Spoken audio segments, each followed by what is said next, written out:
Tara Sims, peace of bless, queen. How you doing today? She said, I've been waiting. I know. Now, Dion Dove was good. Comfortier 09. Leland Smith was good. I don't think he should fight Crawford at all.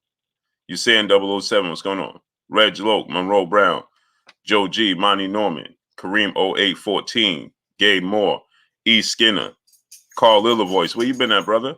Boxing News DC, Klotz, what's good? Arcane Soothsayer, Seen and Unseen Boxing, Duncan Penderhughes, Rick Timms III, Luckman Calhoun, what's good, great brother? Let's talk about it. What's good? New World Errol Music Group LLC, what's good? Earl Harmon, Abdul Anwar, what's good, great brother? Tough call, I think Bud is too dangerous of a fight coming off an accident. Where did it go? I fear that it might have brain injury from these accidents. Wow, that's a way of looking at it. I never thought about that, bro. Trade up 234. Michael Ray II, Nazar Watkins, Square Business. What's good? Hey, Abdul Anwar, I didn't think about that, man. NC Tyrant Spot was good. What's going on? Salute, Blue Blood, salute. Larry Williams, what's going on? I want to do something, man. I've been trying to put the phone lines back because for whatever reason, people think Blue be avoiding the smoke. He don't open up the phone lines. I have no problem opening up the phone lines. Believe me, I have an issue. T Bonafide was good. Castro 447 was good. He said, Blue, don't give us false hopes again. How am I giving you false hopes?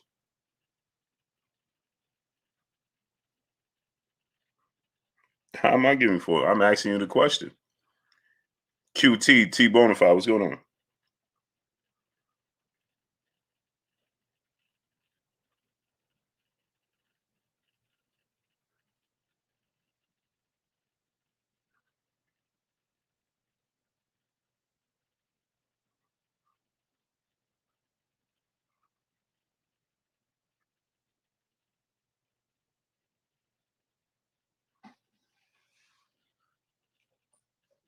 Bullet Gibson, Sebastian Worthy, Kel, Brandon Hill Sr., TTG, North, Byron Simpson. What's going on?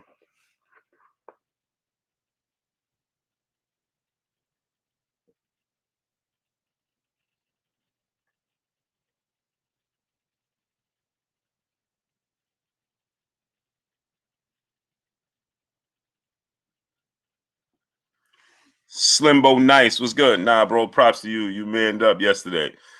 See, but Slimbo Nice. That's what I like, great brother. You know what I'm saying? Everything. What's going on? No commercial, no comical.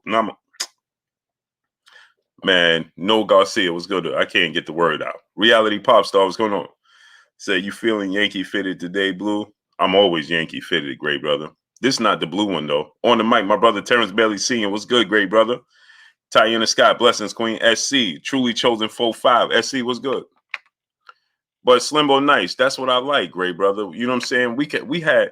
I had fun. I enjoyed myself with you, great brother. You understand what I'm saying? Zone Illusion, DJ, Al Green, what's going on? Paul Sweat, what's going on? I felt like I was standing in the barber shop having a conversation with my brother. You know what I'm saying? That's what I like. I enjoy that. You know what I'm saying? That's fun to me, man. You know what I'm saying? You didn't take it personal. I didn't take it personal. We threw shots at each other, manned up, had a whole conversation. Hey, bro, we talked for 2 hours. Slimbo, did you realize we talked for 2 hours, bro? Did you feel like you talked for 2 hours? David Rasul, what's going on? Jay Daniels, what's going on? We talked for 2 hours. L Harper Reptile, what's going on? You saying 007 said Charles Edward Chi. Where you at, big dog? D Food, Dervin Swords, what's good? I haven't seen Charles Edward Cheese in a minute, man. Paul Porter, what's good, great brother?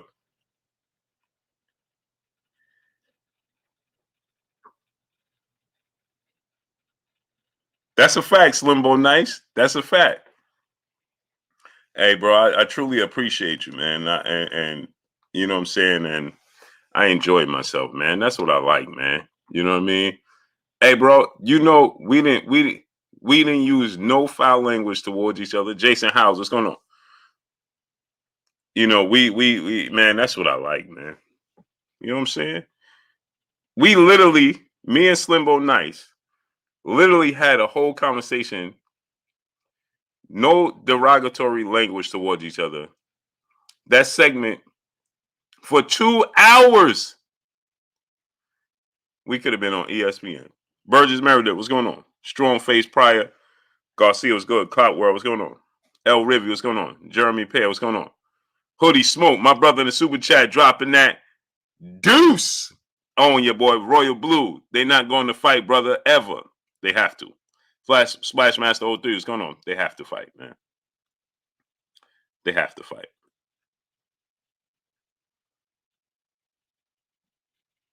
Kareem 0814, that's a fact. Dion Dub, facts. But you see, this is what I be talking about, right? Robert Cameron, what's going on? They see us two brothers up there, right? And people assume the worst. You understand what I'm saying? 2 hours. We had a whole, me and Slimbo Night, we never had a conversation in person ever. We sat here for 2 hours. This is why I tell y'all, we are mainstream for boxing. But pound for pound one, what's going on? Regardless if you thought I won or he won or whatever. Knight Rider, what's going on? But this is why I tell you, I looked at the time and I'm like, we've been here for 2 hours? Jeremy Pay, I apologize, great brother. I apologize. Rose 415, what's going on? Corey Flowers, what's going on? My brother Bish, be megastar in the building. If you got sons, daughters, nieces, nephews, little cousins, friends with kids, have them subscribe to my brother Bish, be megastar Little Princess channel. What's good with your Bish? KK Penson TV. My brother Bish is a Hall of Famer, people. Hall of Famer. Rose 415 was good. Who you think is ducking, bro? Errol or Bud? Neither one. But now is the time to make the fight happen. Since Terrence Crawford is calling him out now, there's no need. There's no need. Marquis was good. Arthur Morrell was good. There's no need for Errol Spence to fight Keith Thurman. Orlando Garcia was good. You understand? Jamel Parker, what's going on? There's no need for him to fight Keith Thurman. Or anybody else for that matter. Right? We got to go right into the negotiations. Why would we wait? For what? So I seen people, Via Ferrer, what's going on? I seen people saying, hey, Errol shouldn't even fight him, man. He should just go ahead and fight. You're not a fan of this boxing. Duncan Penny, what's going on?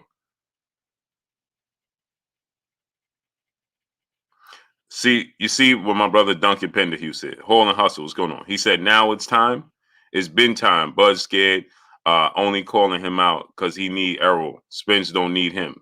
You see what I'm talking about? These are not real boxing fans. There's not no need. These are not real boxing fans. You're not a real boxing fan if you say something like that. You're not. Hall and Hustle, what's going on? AK A17, aka Mr. Talk Too Much. Wasn't no need for Avenir. Who cares about that? It wasn't need for Avenesian. He didn't fight in over a year. He wasn't fighting this year. He wanted to get another fight in. Next, move on. Wise, what's going on? D Fool, what's going on? Bloodshot 610, what's going on? What are you talking about? There's no need for Avenesian. He wasn't fighting this year against Errol Spence, so he wanted to get a fight in. Why are you still talking about David Avenesian? That makes zero sense. Stop talking about that. That's dumb. Jaguar Tamer, what's going on? Larry Lopez, what's going on? They weren't fighting this year. So why are you talking about him fighting somebody this year when they wasn't fighting this year? Period. Now we're talking about the year they said they was going to fight in 2023. Now we're going into 2023. Why are you talking about 2022?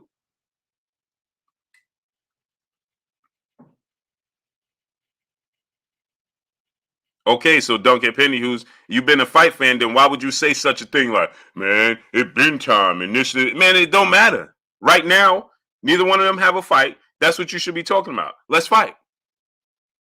Why are you talking about all that the apples and the yeah, well, you know, well, the star over here in Mars. Who cares about the stars in Mars? Retroll the game. What's going on, bro, man? What's going on? See, if you said this is the problem. E2G performance. What's going on? If you had an issue, well, Terrence Crawford should have never fought Avanesian. He should have went right into the Errol Spence fight. Why did he do that? He's duck. Well, now why? Well, now why?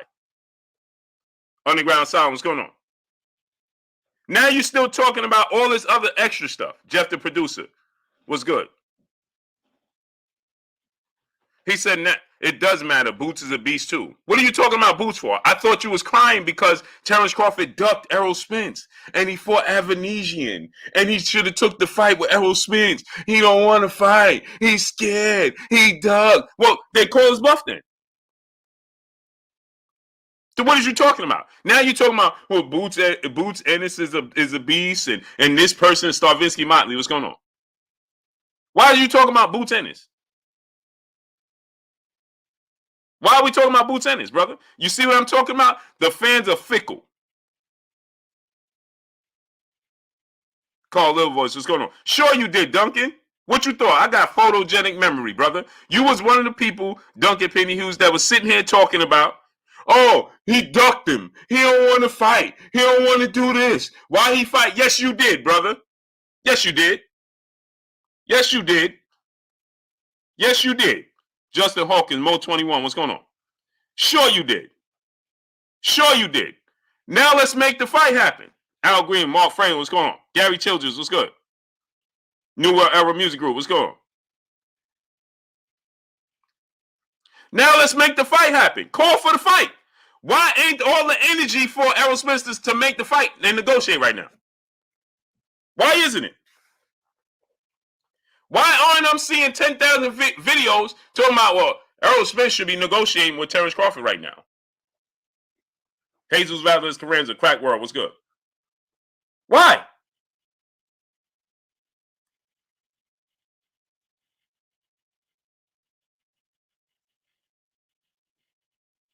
Why? Where is it? I'm confused. Where is it? Crown Me King Sports, what's good? Where is all the people? Jay Lynn, peace bless Queen. How you doing today? Where is all the people that was crying, kicking, scratching, and clawing? Blue Blood blocked the fight. Terrence Crawford is scared. This person is this X, Y, and Z. Well, Terrence Crawford ain't. He's wanting available right now. What are we doing? John Doe, what's going on? Let's call his bluff. Blue Man Live, what's good? No, I ain't low key tripping. You ain't see me fall nowhere. Let's call his bluff then. Let's make it happen. David Rasul, my brother in Super Chat, dropping that Cinco on your boy Blue. They want Spence to have all the advantages. They say everything but let's fight. No, I'm confused, right? Because now he's available.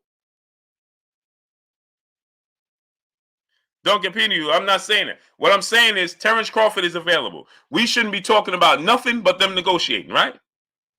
And I want to hear y'all point. I'm trying to open the phone lines, trying to figure this out, man. Because I want y'all to jump on and speak your piece. You know what I'm saying? I want y'all to jump on and speak your piece.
Oh man.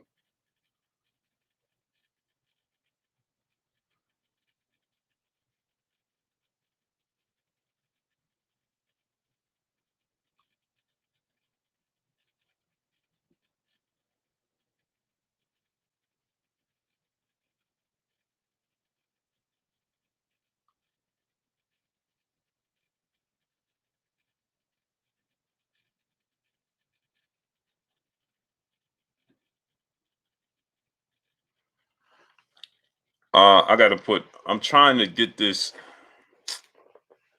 I don't know how to do it, people. Blue got a mind like an elephant. He's gonna call you to account. Oh yeah, oh yeah. Abdul Anwar. I remember everything. Which channel is going on? El Padrino, Johnny Trullo. He said, Tony T was good, my great brother. He said, it's a moron.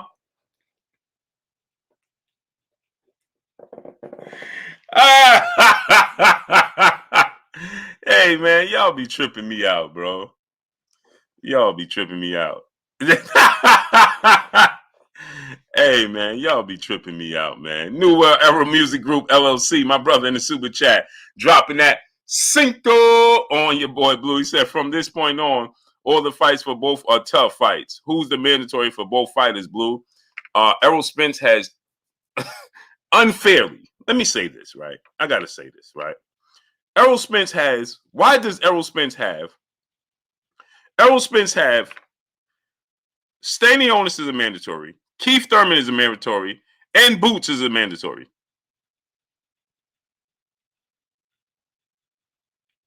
He has 3 mandatories. Now, how is that even possible? Then Terrence Crawford has Virgil Ortiz, who don't even want to fight. Virgil Ortiz don't even want to fight. Y'all called for him. Y'all spoke his name. And like Candyman, he showed up. Salute to my brother Charles Edward Cheese in the building, dropping that man, how you say it? 200, 2.5 hundo.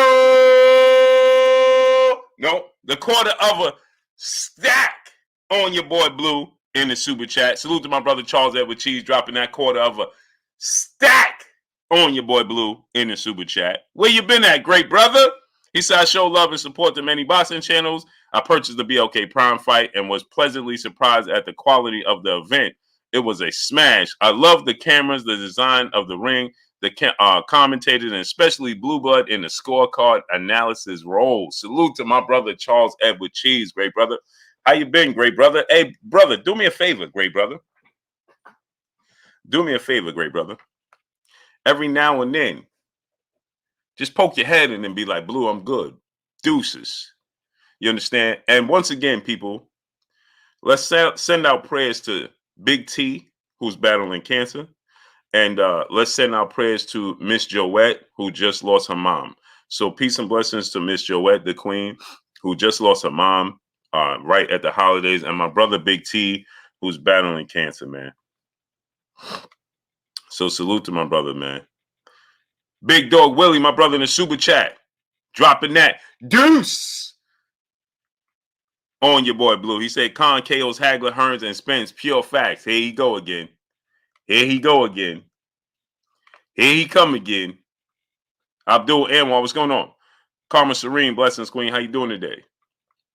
Here he is again, the great brother, Charles Edward Cheese, back in the super chat, dropping another quarter of a stack on your boy Blue in the super chat. He said, it was beautiful to see all my black people in the building and specifically to see Crawford whole family in the ring with him after the fight. I will be purchasing the next BLK Prime event, and I still rock with Blue and his YouTube. Congrats, salute. P.S. Last night was epic. Ignore the hate. Hey, great brother. You know, and I appreciate you, brother. You know, supporting. And you know, I enjoyed last night, man. I can't say that enough. You understand? And I need everybody to tip their hats to the brother Slimbo Nice. You know what I'm saying? Because you know, we conducted a 2 hour. I don't know how many people realize, but we was on for 2 hours. We had a 2 hour debate, healthy debate. We didn't down each other. There was no name calling. It didn't, you know, we are mainstream media in boxing. That's what we are. You understand? We are mainstream media in boxing. You understand? And last night was another, example of what we mean to the sport of boxing. You know, again, I need everybody to salute the brother Slimbo Nice. Whether you agree or disagree with him, whether you agree or disagree with me. You understand? We was able to sit here and have a 2 hour debate spontaneously. We didn't plan it. He didn't plan it. He didn't even know he was coming on. He was with his family in his car. Then he went into his house. I didn't know he was coming on. We did. I I think we had 13,000 views on that stream last night. You understand? And once again, I want to salute my brother Slimbo Nice, man, and I appreciate you, brother. And that whole segment, you had uh, uh, two African American fellas. No slight to nobody else, but in his a sudden element because he didn't plan it, and my sudden element because I didn't plan it. We didn't use any. We didn't downplay each other. No derogatory language towards one another. We agreed to disagree. We wasn't over talking each other. We had a great dialogue, right? You could actually take that whole segment and put it on quote unquote mainstream TV. That's what it's all about right there. That's what it's all about right there. You understand what I'm saying? That's what it's all about right there. And so, salute to my brother Charles Edward Cheese supporting the BLK Prime. He said, I still rock with Blue. Salute to you, great brother. And all I ask, great brother, is you just poke your head in every now and then and chuck me the deuces. Blue, I'm good. Deuces. I know you're healthy, you're good. That's what I ask everybody to do. Super chat or not. You know what I'm saying? Just let me know you're good. Loli Shaw, what's going on? Because you guys turned into family. So this, when I see that, and I'll be like, man, where this person at? Where that person at? You know what I mean? Because we don't have each other's phone number. Life is short, man. Q Lee, Latrell Matthews, what's going on? C. Urban Witts, was good. You understand? Life is short, man, and we just never know, man. And I wasn't feeling good all day today. I was laying in the bed all day today. If you could see my last video I did was in my bed because I wasn't feeling well. And you know, Mark Franklin, what's going on? I wasn't feeling it. Salute to my brother Charles Edward Cheese once again, dropping that quarter of a stack on your boy Blue. Corbin Phoenix was good. But was practicing in tactics with them gloves. He ready for each hair the bare knuckle test run. All right, Corbin Phoenix. Hey, Corbin Phoenix, you a fool for that one.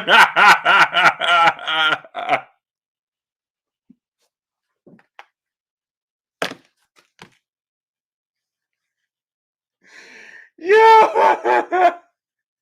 Yeah.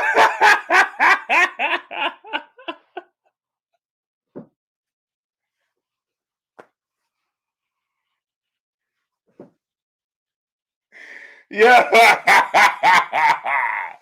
Yo, Corbin Phoenix. You're a whole fool for that one, bro. Crazy 03, what's going on? You're a whole fool for that one, bro. You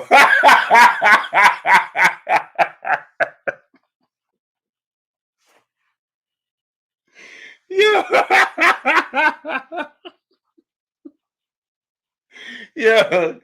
You're a whole fool for that one, bro.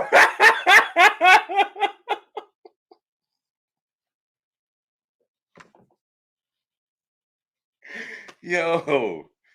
Yo, snap, bro. Oh, wow. Yo, you a whole fool for that one, bro. Yo, yo, man. Yo, yo,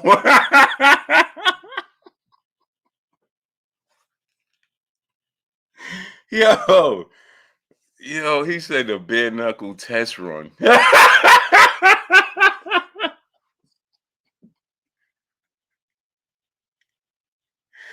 Yo, yo, man. Bro, you a whole fool for that one. He said his bare knuckle test run. Yo, he's a whole fool for that one. Yo, you a whole fool for that one, bro. The bare knuckle test run is crazy. Hoodie Smoke, my brother in the super chat, dropping that Cinco on your boy Blue. He said Charles Edward Cheese made me tuck my super chat in. LOL, Airport Cinco, please. Cinco on your boy Blue. Salute to my brother Hoodie Smoke. Appreciate you, King. Stephanie Samato. How you feeling, Queen? It's Samato. Cemato. Right, Queen? You know I don't read that well. Jason Howes, your boy called him bare knuckle, but yeah, he said the test run though. Jose Ramos was good. You know I don't read that well, Queen. Rob Brown, King Alley, what's good? He said the bare knuckle test run. Isaiah Inman, what's good, great brother? Gabe Moore, what's going on? I need to figure out how to send these links, people. A1 Hoop Zone, my brother Emmanuel H in the building. DJ Ribs 1, my brother, what's good? Calderwall James, Maya Egypt, peace bless, Queen. Tyrone Nunley was good. He said, man, Fanon is hey, man, to each their own, great brother. Even to the other brother that makes whole content. His whole day is surrounded around me. Salute to that brother too, man. Salute to that. Hella Ones was good. Salute to that Glue Man Live was good. Salute to that great brother too, man. He make whole, man, that dude getting more views than a little bit. Boy, oh boy, he need to split some of his revenue with me. T. Craven, what's going on? That dude making whole career videos off me, boy. J-Route, Giovanni Walker, what's going on? This dude, woo-wee. He like, bro, oh man, I'm getting that blue money right now. J-Route was good. Hope Nell, my brother, in the super chat, dropping that Cinco on your boy Blue. He said your lives was so fire last night that my wife watched the whole live with me last night and she didn't complain, Blue. No, man, blessings to the wife, man. Tell her I said blessings to her. Salute to my brother Hope Nell, dropping that Cinco on your boy Blue. Creighton Books, Seth 215, what's going on? I don't know. Some dude named Puncher Bag Joe. No, I'm only kidding. I don't know the brother's name that well. LeVar Cooper, what's going on?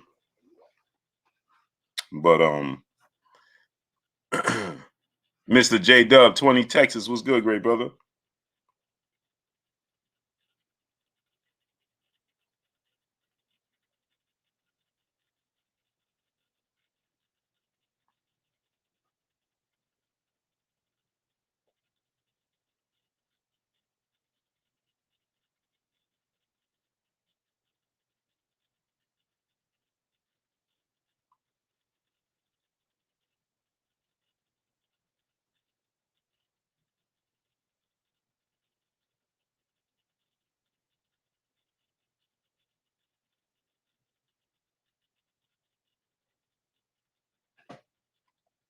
Trey Bates, what's good, great brother? Newell Jordan, Weedy Gonzalez, Knoxville Will, what's good? Phenomenon is the #1 channel for Blue Blood. He should be getting a plaque from YouTube very soon off of that. He's certified. Ghost tag him. Hey, man, y'all wow, man. Model Citizen, DJ Punch 317. Justin Wynn was good. Yo, wow.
Hater is correct.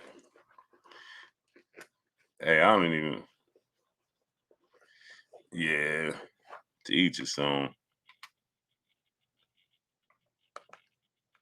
A1 Hoops on my brother Emmanuel H in the building in the super chat, dropping that half a dub on your boy Blue. I guess I'm on the next flight out to New York during this winter storm. I'm gonna be waiting in the slingshot with my winter coat, gloves, and beanie on. Time to take that cold ride, great brother. Hey man, why you want to do your boy Blue like that? Hey, this is what I did. I said, you know what? Let me go ahead and put it in the shop. You know what I'm saying? Mega Millions good. A1. I said, let me go ahead and slide it up in the shop. You know what I'm saying? Dorian Daniels was good. B in Boxing News was good. Great.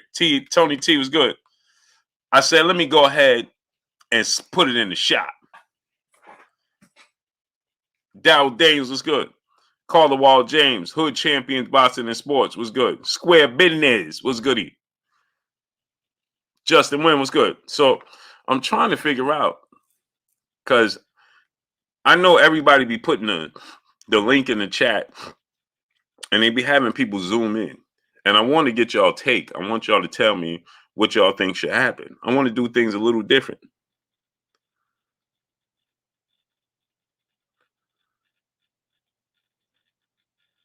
You understand what I'm saying? D. Rich Richardson was good. I'm trying to figure this out, brother.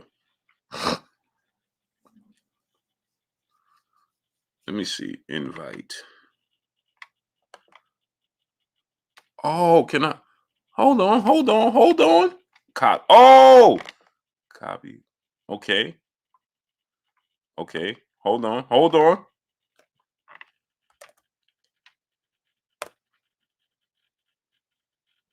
Oh, the link is in the chat, people. Sport Hub was good. The link is in the chat. I think that's how you do it. Christopher Bone, what's going on? Chaz 313, what's going on? Y'all got to keep it clean. When you come on, you got to keep it clean, though. Got to keep it clean. AK Crowder, what's good, great brother? Hey, I'm proud of myself, man. I the sports guy, what's going on? I did it. Weedy Gonzalez, I did it. The link is in the chat. Yeah. Where you go, great brother? Kareem, where you go? Kareem was just here. Oh, come on. Tell me I ain't messed it up. A1 Hoops on my brother Emmanuel H back in the building, back in the super chat, dropping another half a dub on your boy Blue in the super chat. He said, okay, cool. In that case, I'll be in the hoodie, in the beanie, in whichever of those three row joints you got, or I'm gonna be sitting passenger side in the coupe. Time for the ride, great brother. Here you go, my brother A1 Hoops on, trying to put your boy Blue in the dirt. Salute to my brother A1 Hoops on. What's goody? I got what we got? We got Kareem, Good Champions. What's goody? Yo, what up, Blue, man? I just wanted to say, man, you got way too many haters, man. What's up with Fanan, man? He be talking too much shit. Yeah, keep it clean. Keep it clean for me, though. All right, yo, chillin', what's up? What's goody, hoodie champs? I'm always good. Hey man, I'm proud of myself, brother. I sent the link out, man. I got the brothers on, man. Go ahead, man. Kareem, we're gonna start with you. Kareem, what you got?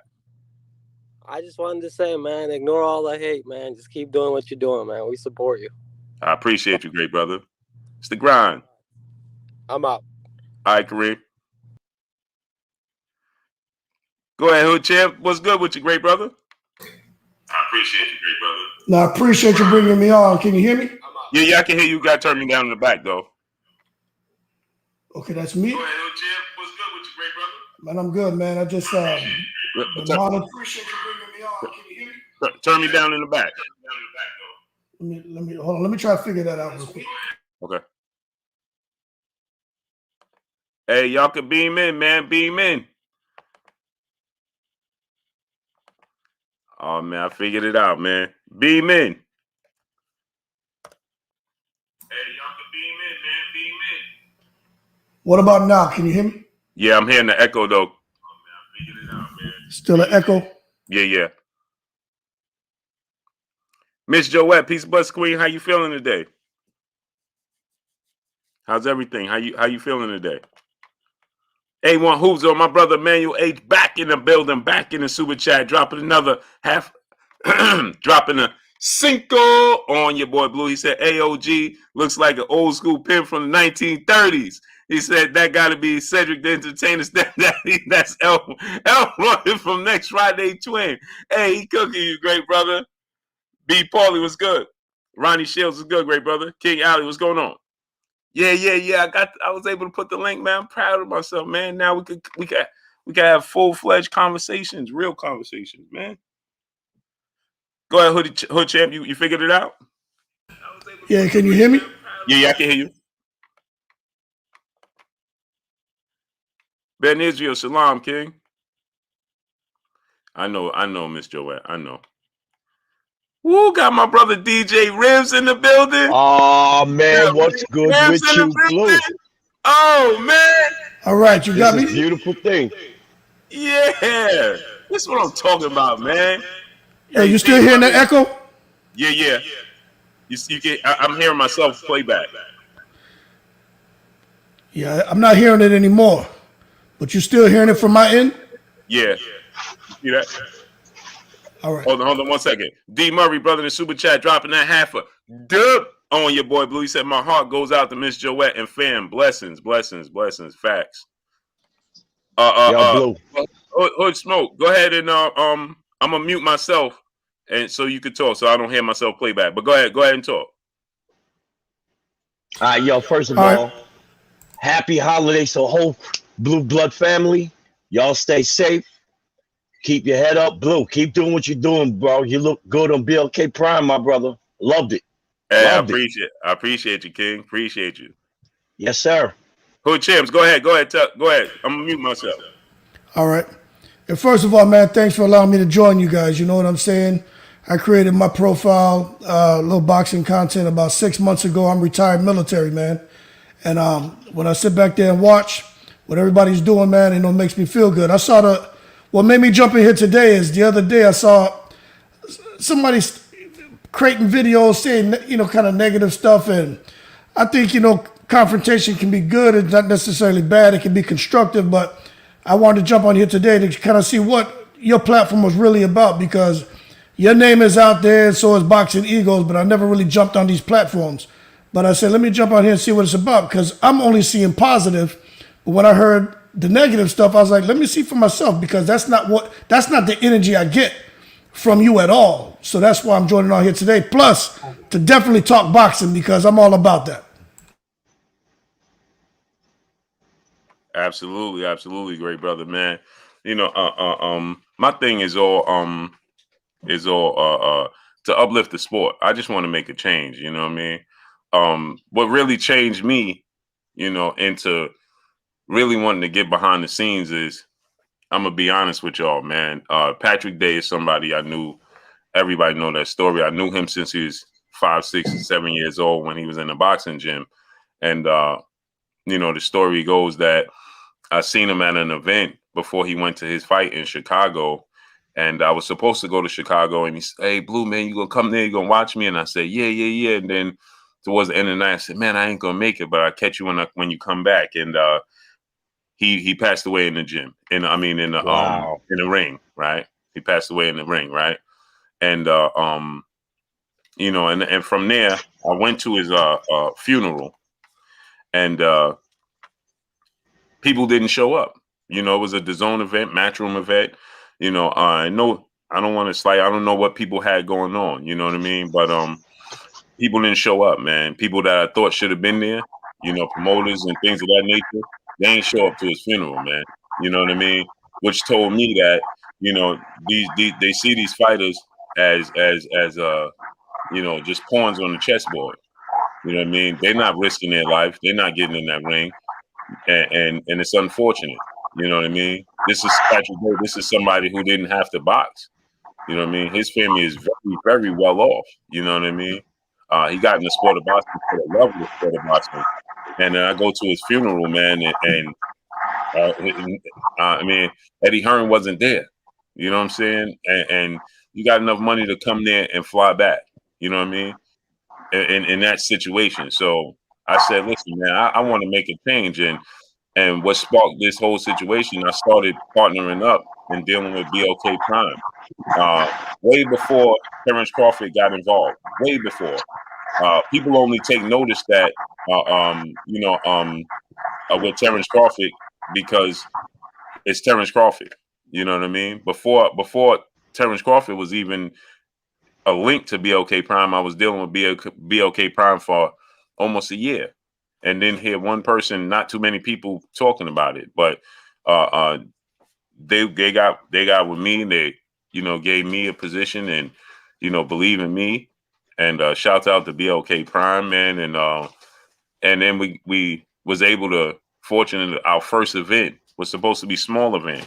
We was able to secure a fight with Terrence Crawford. You know what I mean?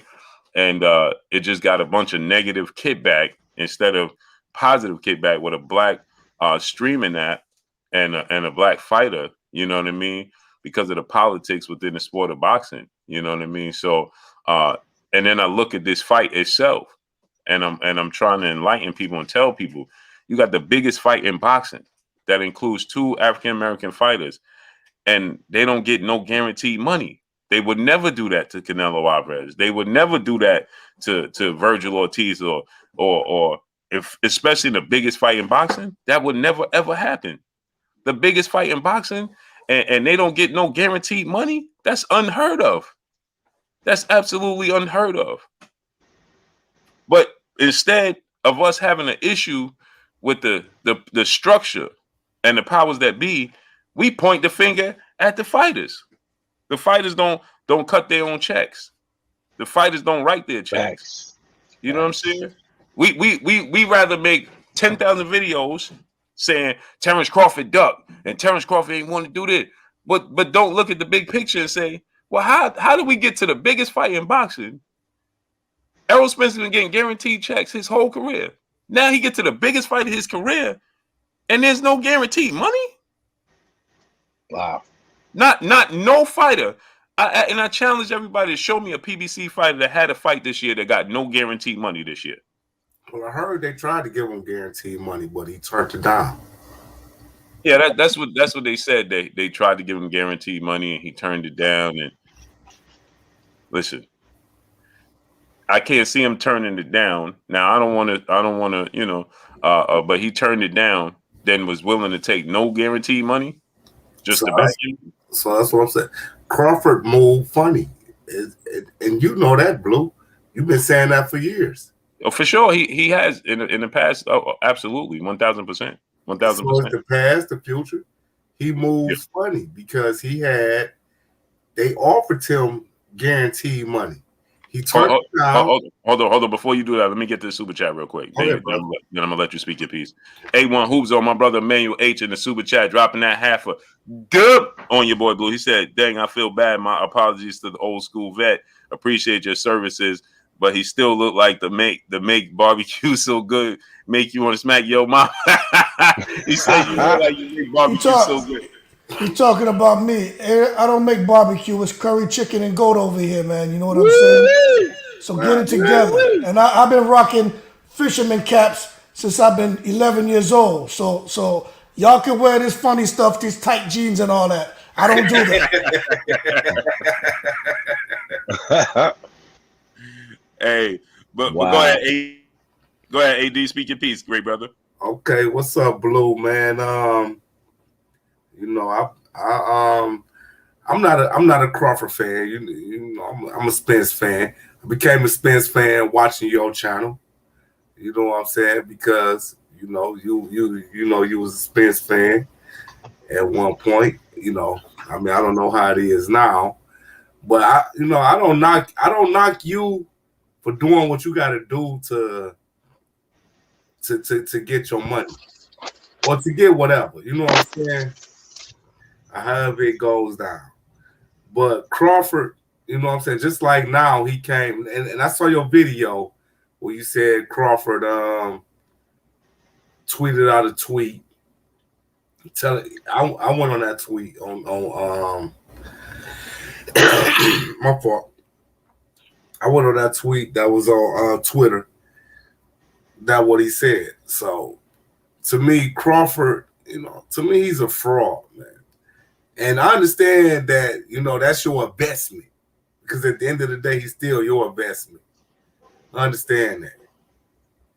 But to me, if he really wanted this fight with Errol, if he really wanted this fight, he would have took this fight. People keep talking about next year, like it's next year. Next year is a couple of weeks from now. Next year is not, 10 months or 12 months from now. Next year is a couple of weeks. So he could have took this fight, Blue. I wish you would encourage him to truly fight. And I don't think he's still, even though he said, Errol, I want to spin the block and this and that, I still don't think he's going to even accept the fight. I still think that he's clout chasing. And Blue, could you get him? Because you didn't have Bernie the boxer around here. I didn't see you with Bernie. I didn't see you with plenty of boxers on here. How come, he's acting like he can't come onto your show and speak with you? I'm just asking. No, I just never inquired about it outside of we was going to make the announcement here, but it got leaked out before that happened. So I just never inquired. Like I never inquired about having Errol Spence on here either. You know what I mean? I never looked to have Boots on here. You know what I mean? Well, Blue, you a big you a big show, man. I mean, and I understand that. It's just that most of the time, I'm gonna be honest with y'all. Most of the time, when y'all see me have a guest on, it's presented to me. You know what I mean? Because when I have guests on, right, it takes to me. You know what I mean? And if y'all want me to, hey, listen, get more people on, I'll definitely look to do that. You know what I mean? But it just for me, when I sit here and chop it up with y'all, right now I'm chopping it up with y'all. You know what I mean? When I have a guest on here, it's you know what I mean? When AB is on, I miss the super chats. I ain't chopping it up with y'all. You know what I mean? So even when Deontay Wilder comes on, you know what I mean? It's like it's just something I just don't. I'm not interested in doing. I'll go do the interviews, but if that's something that the people want me to do, I definitely start doing that. Blue, that's something people want you to do, and we really because we see now that you have Terrence Crawford. We want you to bring Terrence Crawford on. We need for Terrence Crawford to explain himself. Don't keep calling out this man when you really don't want it. I can understand if you really wanted it. He keep talking about $50 million that him and Errol could have made. But the thing about it is this. What about the back end? Why you put a cap on yourself? You see what I'm saying, Blue? Why would he put a cap on himself? What about the back end? That's generational wealth. Terrence Crawford got about 8 kids. Wow. Why wouldn't you want them kids to receive what you're receiving now? And I don't know how true it is. We are on YouTube. So don't nobody know what Terrence got and how true what is. But now it's the reports coming out. He only did 15,000 at the pay-per-view. He only 120. did. Huh? I think it's 120,000. 120,000. I haven't heard global pay-per-view numbers. Okay. 120,000. I heard 120,000. Maybe I got to go on some of Terrence Crawford channels because I haven't heard that. I listen to Blue. I listen to Fanon. I listen to a lot of Errol Spence creators. So maybe I have to go on a global station. You can go to my channel, champ. Huh? You go to my channel. Hood Champ, tell him your channel. Tell him your channel, Hood Channel. It's Hood Champion Boxing and Sports. It's Hood Champion Boxing Sports. Yeah. So you speak on who Spence or Crawford? I talk about everybody, man. I'm neutral. But I'm glad you asked me that question. So I'm gonna throw something out there because it seems like a lot of frustration is with people have with Crawford for the most part. There's some people who have things to say about Spence where they feel Crawford just wasn't transparent and walked away from the deal and took that $10 million, supposedly made $10 million from BLK Prime, which I could understand him wanting to take that money because he wanted to get that ring rust off, get those barnacles off him to remain active. I don't have to agree with that because my thing is, you wait another 2 months, the way things were being framed, could have had that Errol Spence fight taking place. But at the same time, you look the same day where Crawford had the fight with a Venetian, Spence has a car accident. So if he would have been in the holding pattern, waiting for a February fight date, the fight wouldn't have happened anyway. So I think Crawford made a good move by taking that $10 million because, like you said, he does have a family. But at the end of the day, not taking that Spence fight, I think just pushes that fight.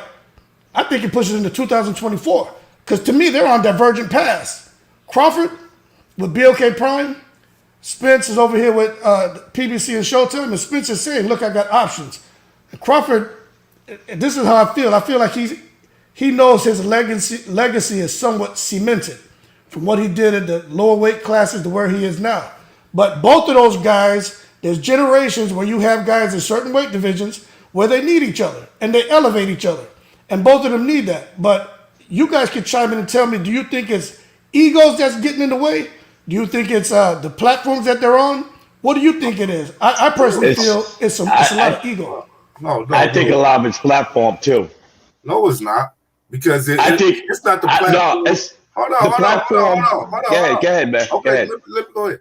It's not the platform, and it's not only egos that's in the way is Crawford. You never even heard what's my man name? The owner of the PBC, Al Heyman. You never even heard Al Heyman speak. So you cannot speak on someone you never heard speak. But you know, hold on. I'm almost done. Okay, no, I agree with you on a lot of that. Go ahead, man. Okay, I'm almost done. Then you can have a mic. When you listen to Errol Spence and you listen to everybody that's in Errol Spence camp, they don't do nothing but speak highly of Terrence Crawford and Terrence Crawford camp.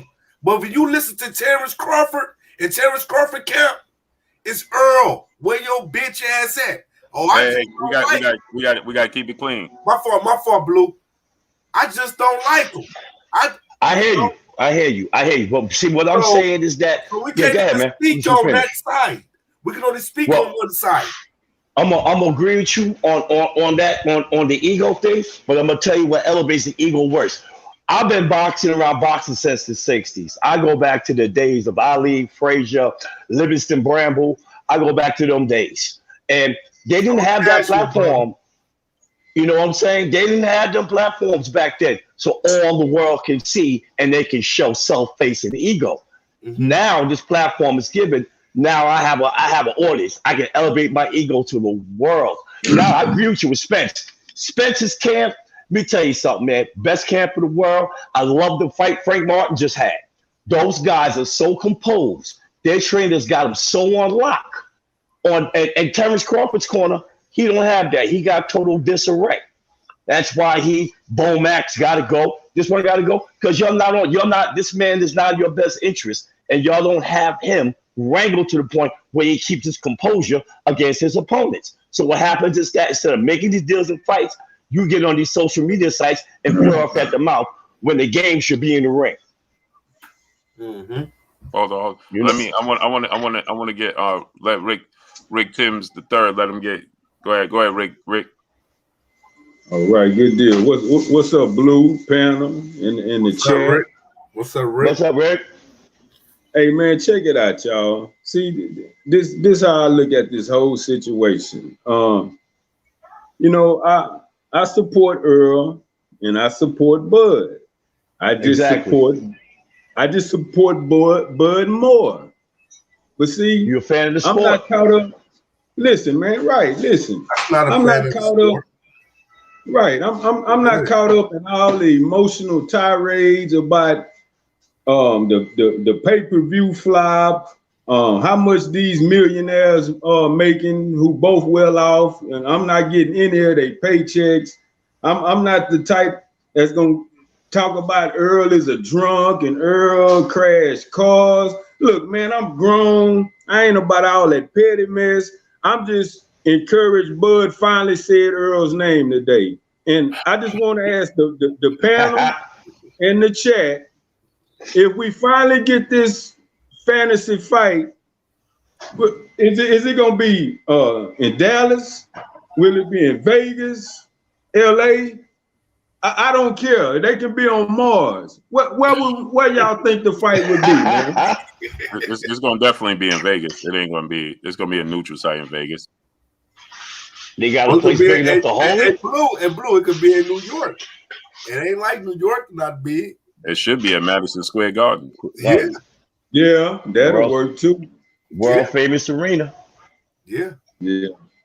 That's a good spot. I see my brother with the arc on, so I salute you 100%. But Madison Square Garden, New York is only a 2-hour flight from Omaha, so that might not. And you remember, Errol's he born and raised. Majority of his family is from New York. Yeah, right. Long Island. Yeah, so you know how that goes. Right. Well, Blue, I think because see, Blue, you calm. I think you need to go in. I think you need to take over Terrence Crawford whole. Because the thing is this, Blue. You didn't start Terrence Crawford. You didn't did a 360 with Terrence Crawford. They need to fire Bomac and hire Blue Blood. Hey, man. Hey, man. Hey, listen. Terrence Crawford is a free agent, man. He ready to negotiate with the PBC, man. Wow. Well, we gonna see. We gonna see. But my thing is this. He needs somebody like Blue, because I think Blue will go in there and Blue will talk with sense. Terrence Crawford will go in there. He gonna talk like, I don't know nobody. You know, you got a point, man, because that's why the Spence's camp is so tight, because they train him, man. He keeps them level-headed, man. And see, he keeps them level-headed. The thing about it is Blue, man. Blue, you know another thing, Blue, you got to stay level-headed, man. You got to stop letting people. Yeah, man. You got to stop letting people get up under your skin, man, because I see the back and forth with you and Manager Monty. Hey, listen, man. I'm just having fun. That's all. You can't, but Blue. Hey, listen. I can't see nobody when I'm way up here, bro. You understand what I'm saying? I understand. I'm just responding to the emails. You understand? You know what, Blue? It's funny because the thing about it is this, Blue. We like to say, well, we way up here. When it comes to these white boys, we way down there. You know what I'm saying? We only way up here when it come to us. Hey, listen, that's why I'm trying to make a change within the sport of boxing. You understand what I'm saying? I understand what you're saying, but you have to, because you know what, Blue, you gotta realize, Blue, you hurt a lot of people's feelings when you talked about the rats and the roaches and the water. Well, this is the thing, right? You see, what happens is people want me to take all the shots, don't dish it out. For years, I don't say nothing. I don't even respond. But it gets utterly ridiculous because people are in their feelings. Then they sit here and talk about my integrity, or my integrity is well, a man only have two things in this world: his word. Yep. And we know the rest, right? Mm-hmm. Okay, so That's Blue ain't out here. I ain't lied to y'all about nothing. The 7-Eleven situation, I ain't even have to tell y'all. I could have kept it to myself. What's going on with the negotiations? I ain't have to say nothing. You got to think about this. When I told y'all the target date Everybody complain. Oh no, this and it, right? I ain't have to tell you the target date. You know what I'm saying? So every time somebody calls me, because they know, people behind the scenes, I have real friends, real relationships that I go out and eat dinner with these people, and we go hang out. We go to after parties and celebrity parties. This is what I'm doing, right? And so you know what they say? Hey, Blue, I'm gonna tell you this, Blue. Don't say this or don't say that. But I'm gonna tell you this, this, and this. But they know my respect and my love for y'all. So I'm gonna tell y'all what's going on as much as I possibly can without destroying a relationship behind the scenes. Right. And so when I tell y'all these things, and then people come on here and they be like, oh, Blue is capping, Blue is integrity, and Blue taking a check. Hey man, my cars, I've been driving these cars, and you see me in my slingshots and my cars and everything way before Terrence Crawford signed with BLK Prime. Yeah, Yeah. right. So when people say, "Oh, Blue chasing a check," what check? My wife got businesses. I got businesses. I ain't chasing nobody's check. No, I'm just privy when as the time goes on with this particular situation, right? Well, I got privy to the information to say, "Hey, man, the powers that be is not trying to give us this fight." But it's easy for us, and it's easy for me because we could look at Terrence Crawford and say Terrence Crawford is the boy who cried wolf, right?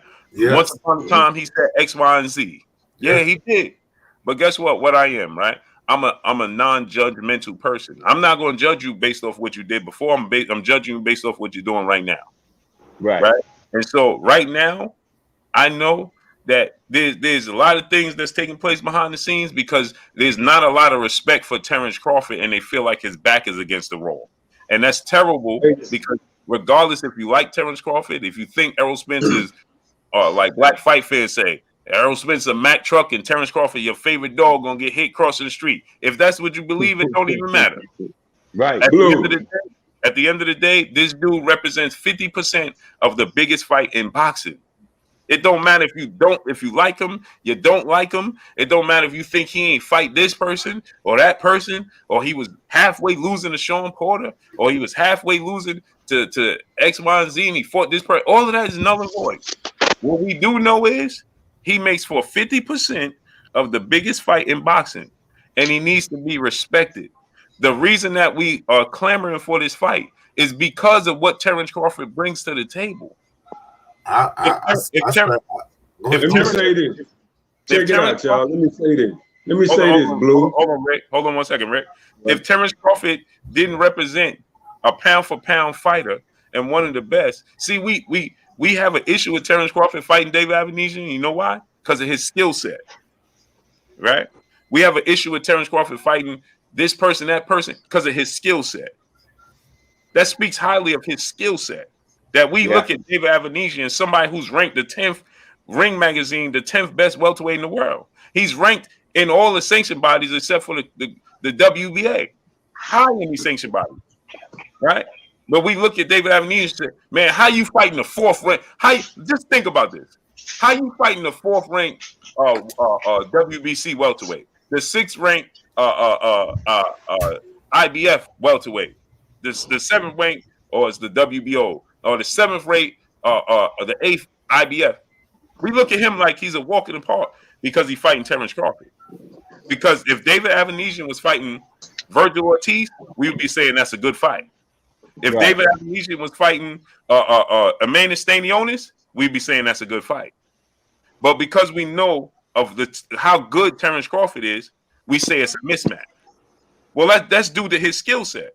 So then we got to start giving Terrence Crawford his just dues and his credit, regardless of, in the past he did contradict himself. That's not debatable. We know that. That's on record, right? Yeah, in the past he re-signed with Top Rank. We said, man, you shouldn't have did that.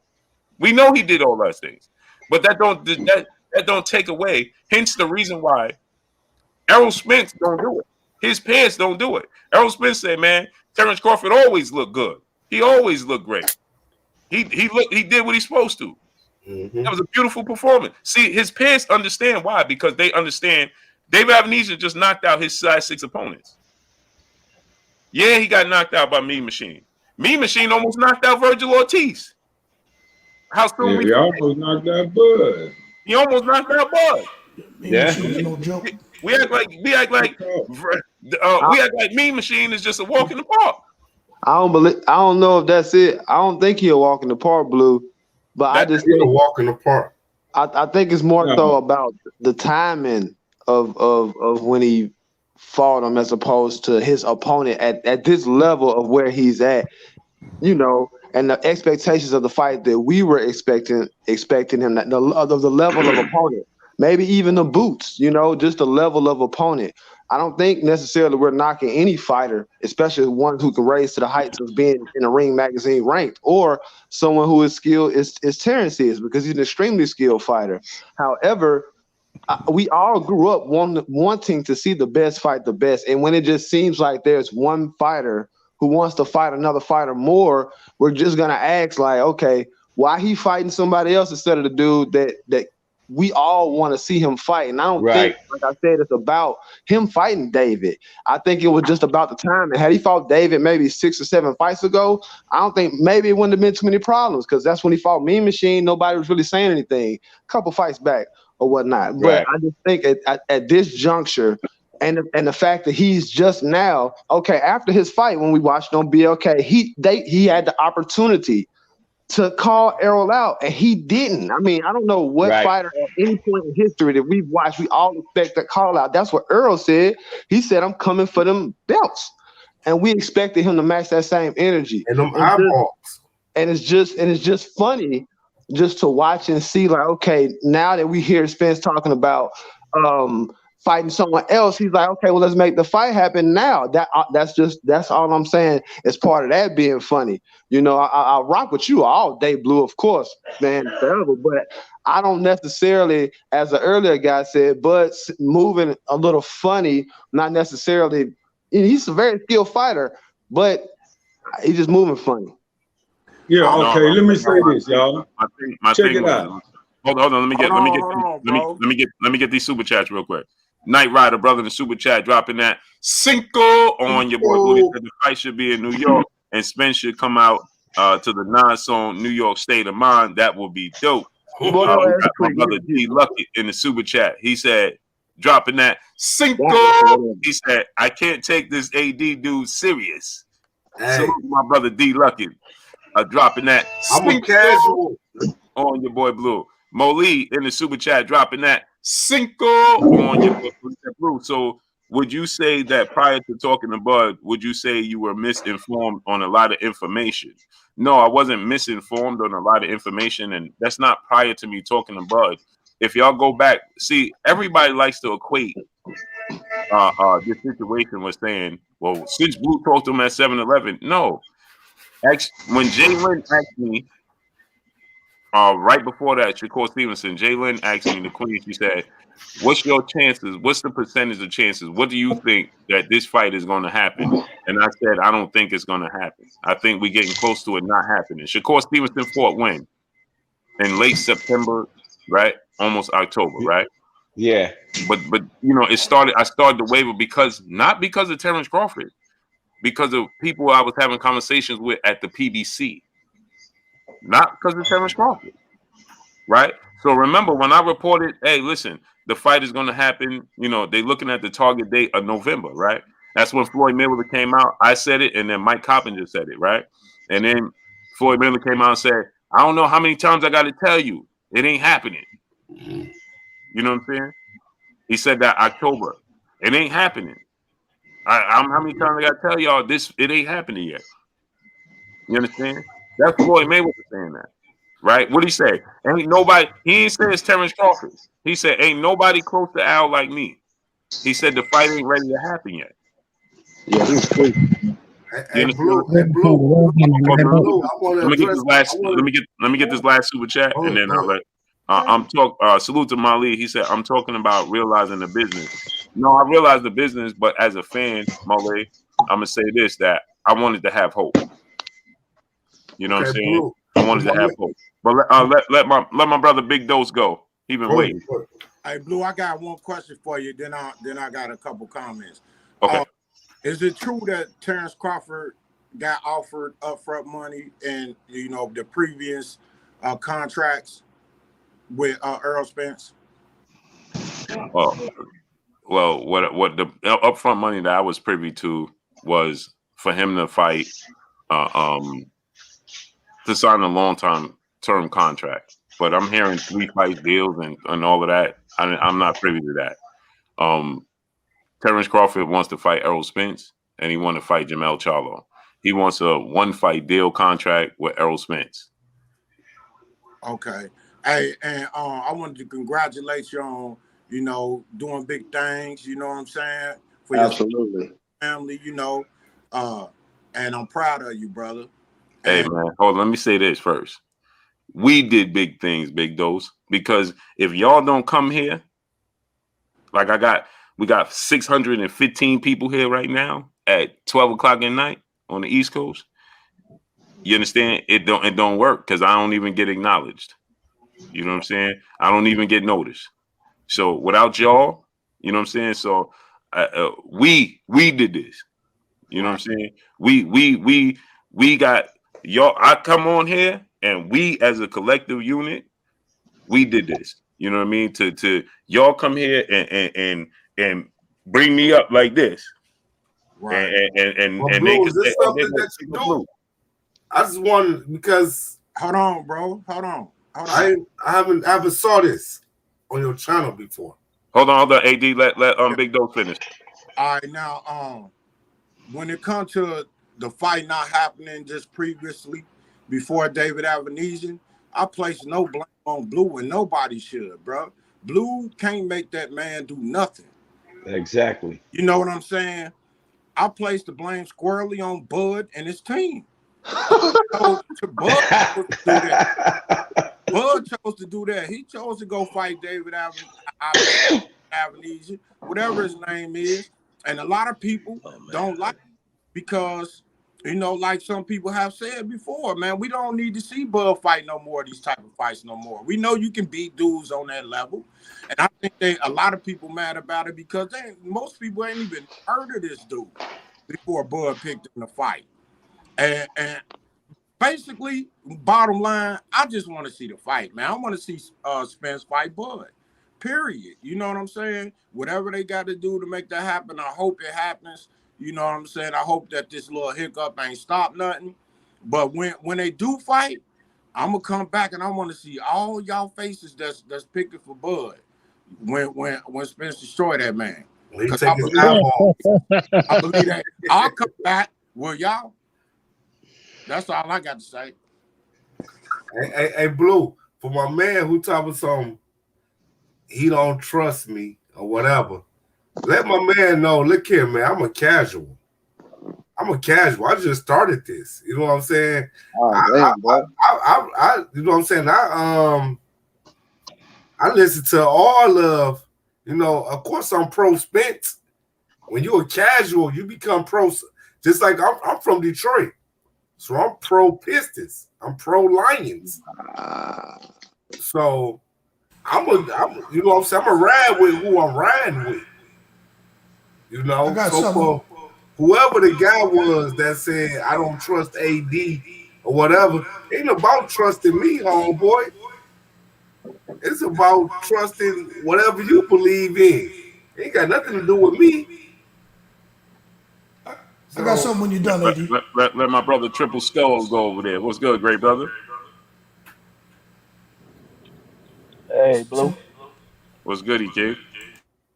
Hey, man, I just want to touch bases, but I'm kind of hearing what I already agreed with in the first place about Bud. I mean, I hate to keep saying Bud, but I mean, that just seems like what the majority of the people think that it's his fault because, I mean, it don't take a rocket scientist to see that every interview he do is inconsistent. Everything that he talk about is almost inconsistent, and it's being like that. I mean, he basically being so inconsistent with his speech, and then you got Spence over here who being consistent on everything he do, say and do and move like that. So, I mean, and then I seen that little thing earlier where old guy was talking about that they did offer him some guaranteed money, and he denied that, which led to the unguaranteed money.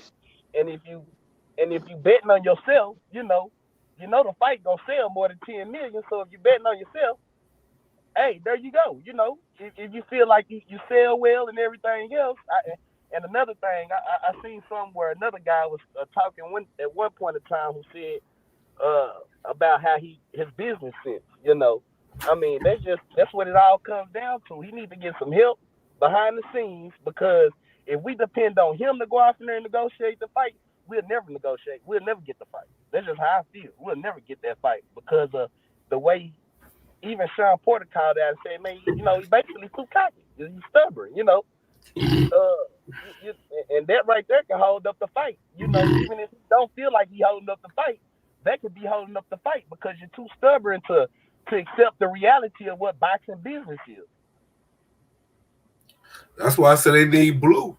They need blue. Terrence Crawford, he don't even realize that he need blue, because I think blue blood build up BLK. Yeah, did nobody know nothing about BLK until Blue Blood said something about it. Hey, look, Blue, I got a question for you, though. I got a question just to stir up something, just to ask you. Oh, so, okay. Hold that thought 1 second. Should Nice Cigar, my brother in Super Chat, he said Al and them been trying to age Bud out. Salute to Should Nice Cigar. Appreciate you in the Super Chat. And smash that like button. What happened? All my people that smashed the like button is on the panel, and everybody in the chat forgot to smash the like button. Get the likes all the way up. Wipe your feet before you come inside. Ring my doorbell before you walk in the house. Ain't no way we've been here for an hour and 20 minutes, and we don't even have 400 likes. Where they do that at? We got 700 people in here, and we got 380 likes. Stop moonlighting. Wipe your feet before you come inside. Get the likes up. We should have at least 650 likes. Come on. Go ahead, great brother.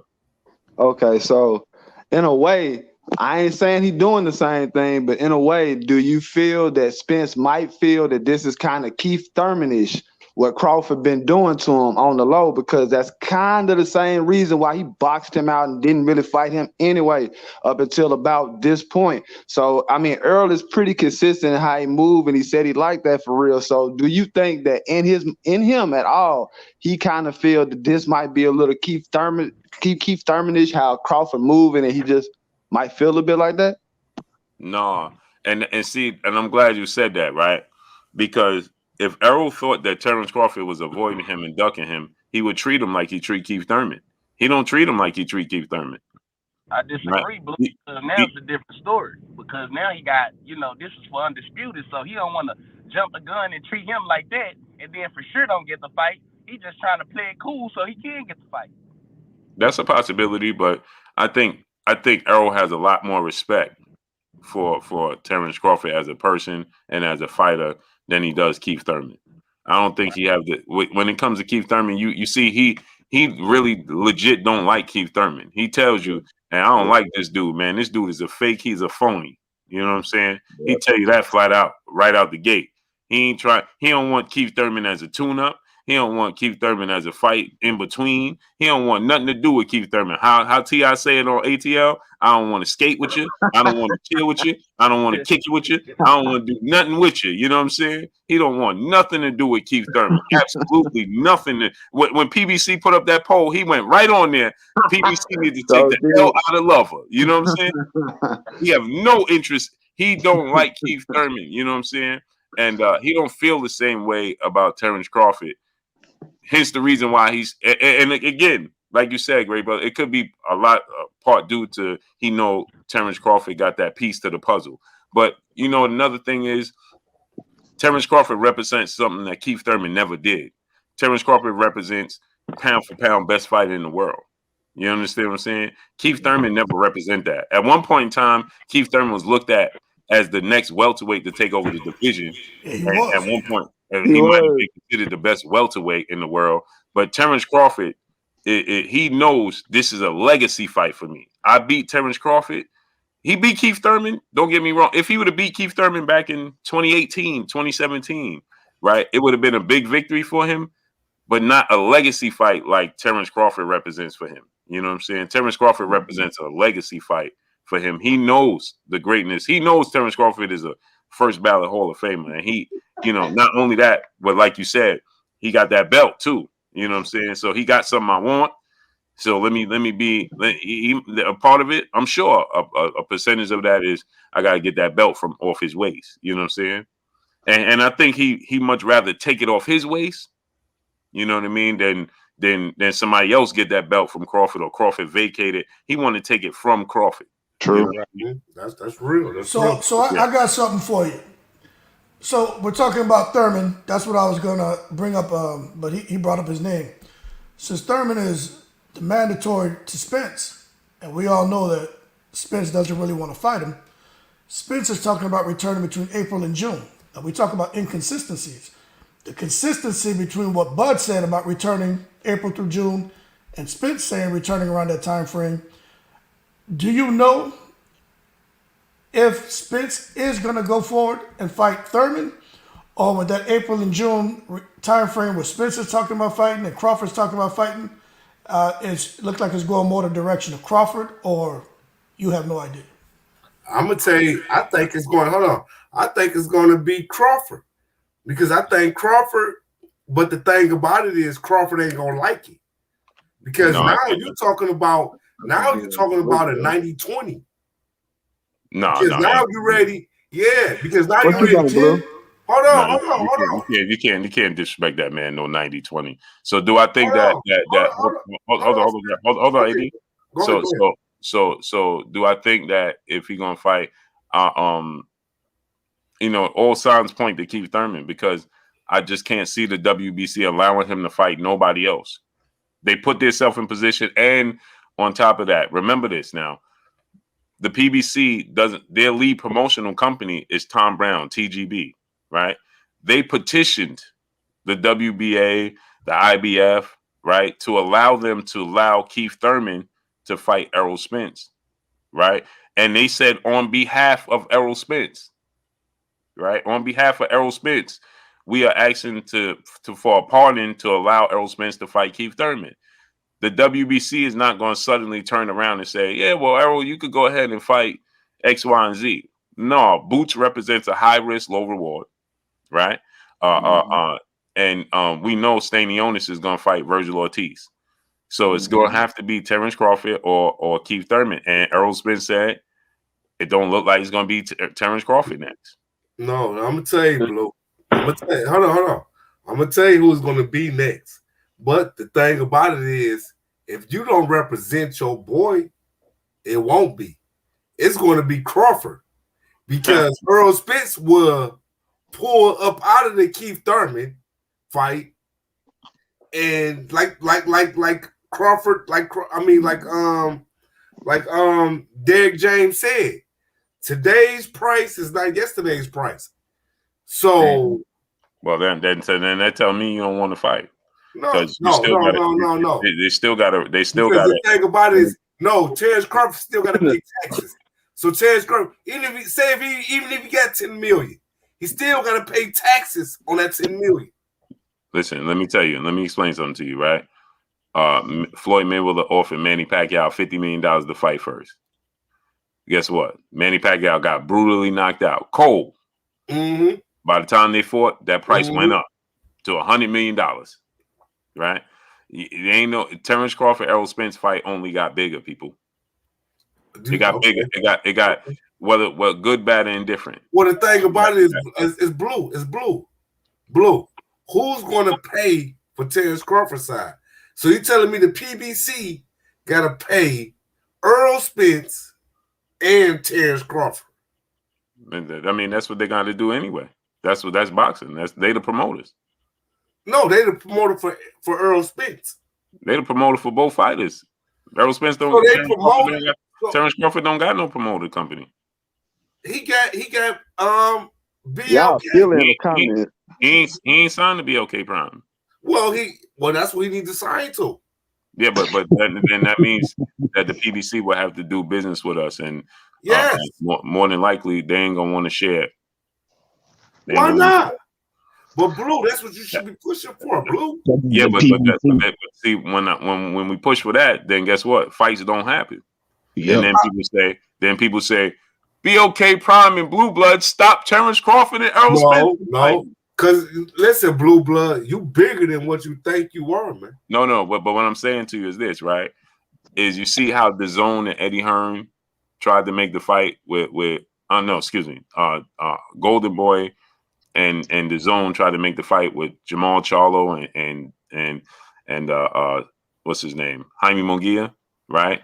And Showtime said, we ain't split. I'm a casual, Blue. I'm a casual, so you gotta talk. Well, Jaime Munguia is an undefeated former champion. He's still undefeated. They came to an agreement to make that fight happen, but Showtime said, why do we have to split profits with these dudes? We don't want to split profits with these dudes. We want to do it solely. And if they doing it on that level, imagine what they're going to do with Errol Spence. They ain't trying to split no profits. You know what I'm saying? So you don't think they'll split profits? No, they ain't trying to. You don't think it'd be that big? That it's huge, but and let me say this. I'm glad you said that because I feel like it gets downplayed so that they don't have to pay these fighters as much money as they deserve. You know what I'm saying? No, you gotta realize PBC was sued for paying they fighters a lot of money. Yeah, no. And I understand that. What I'm saying is that they ain't gonna do that. It ain't gonna happen. D Lucky, my brother in Super Chat, dropping that Cinco Blue. He said, looks like Spence gonna be in another weight camp. Hopefully he starts training now, but already in the gym.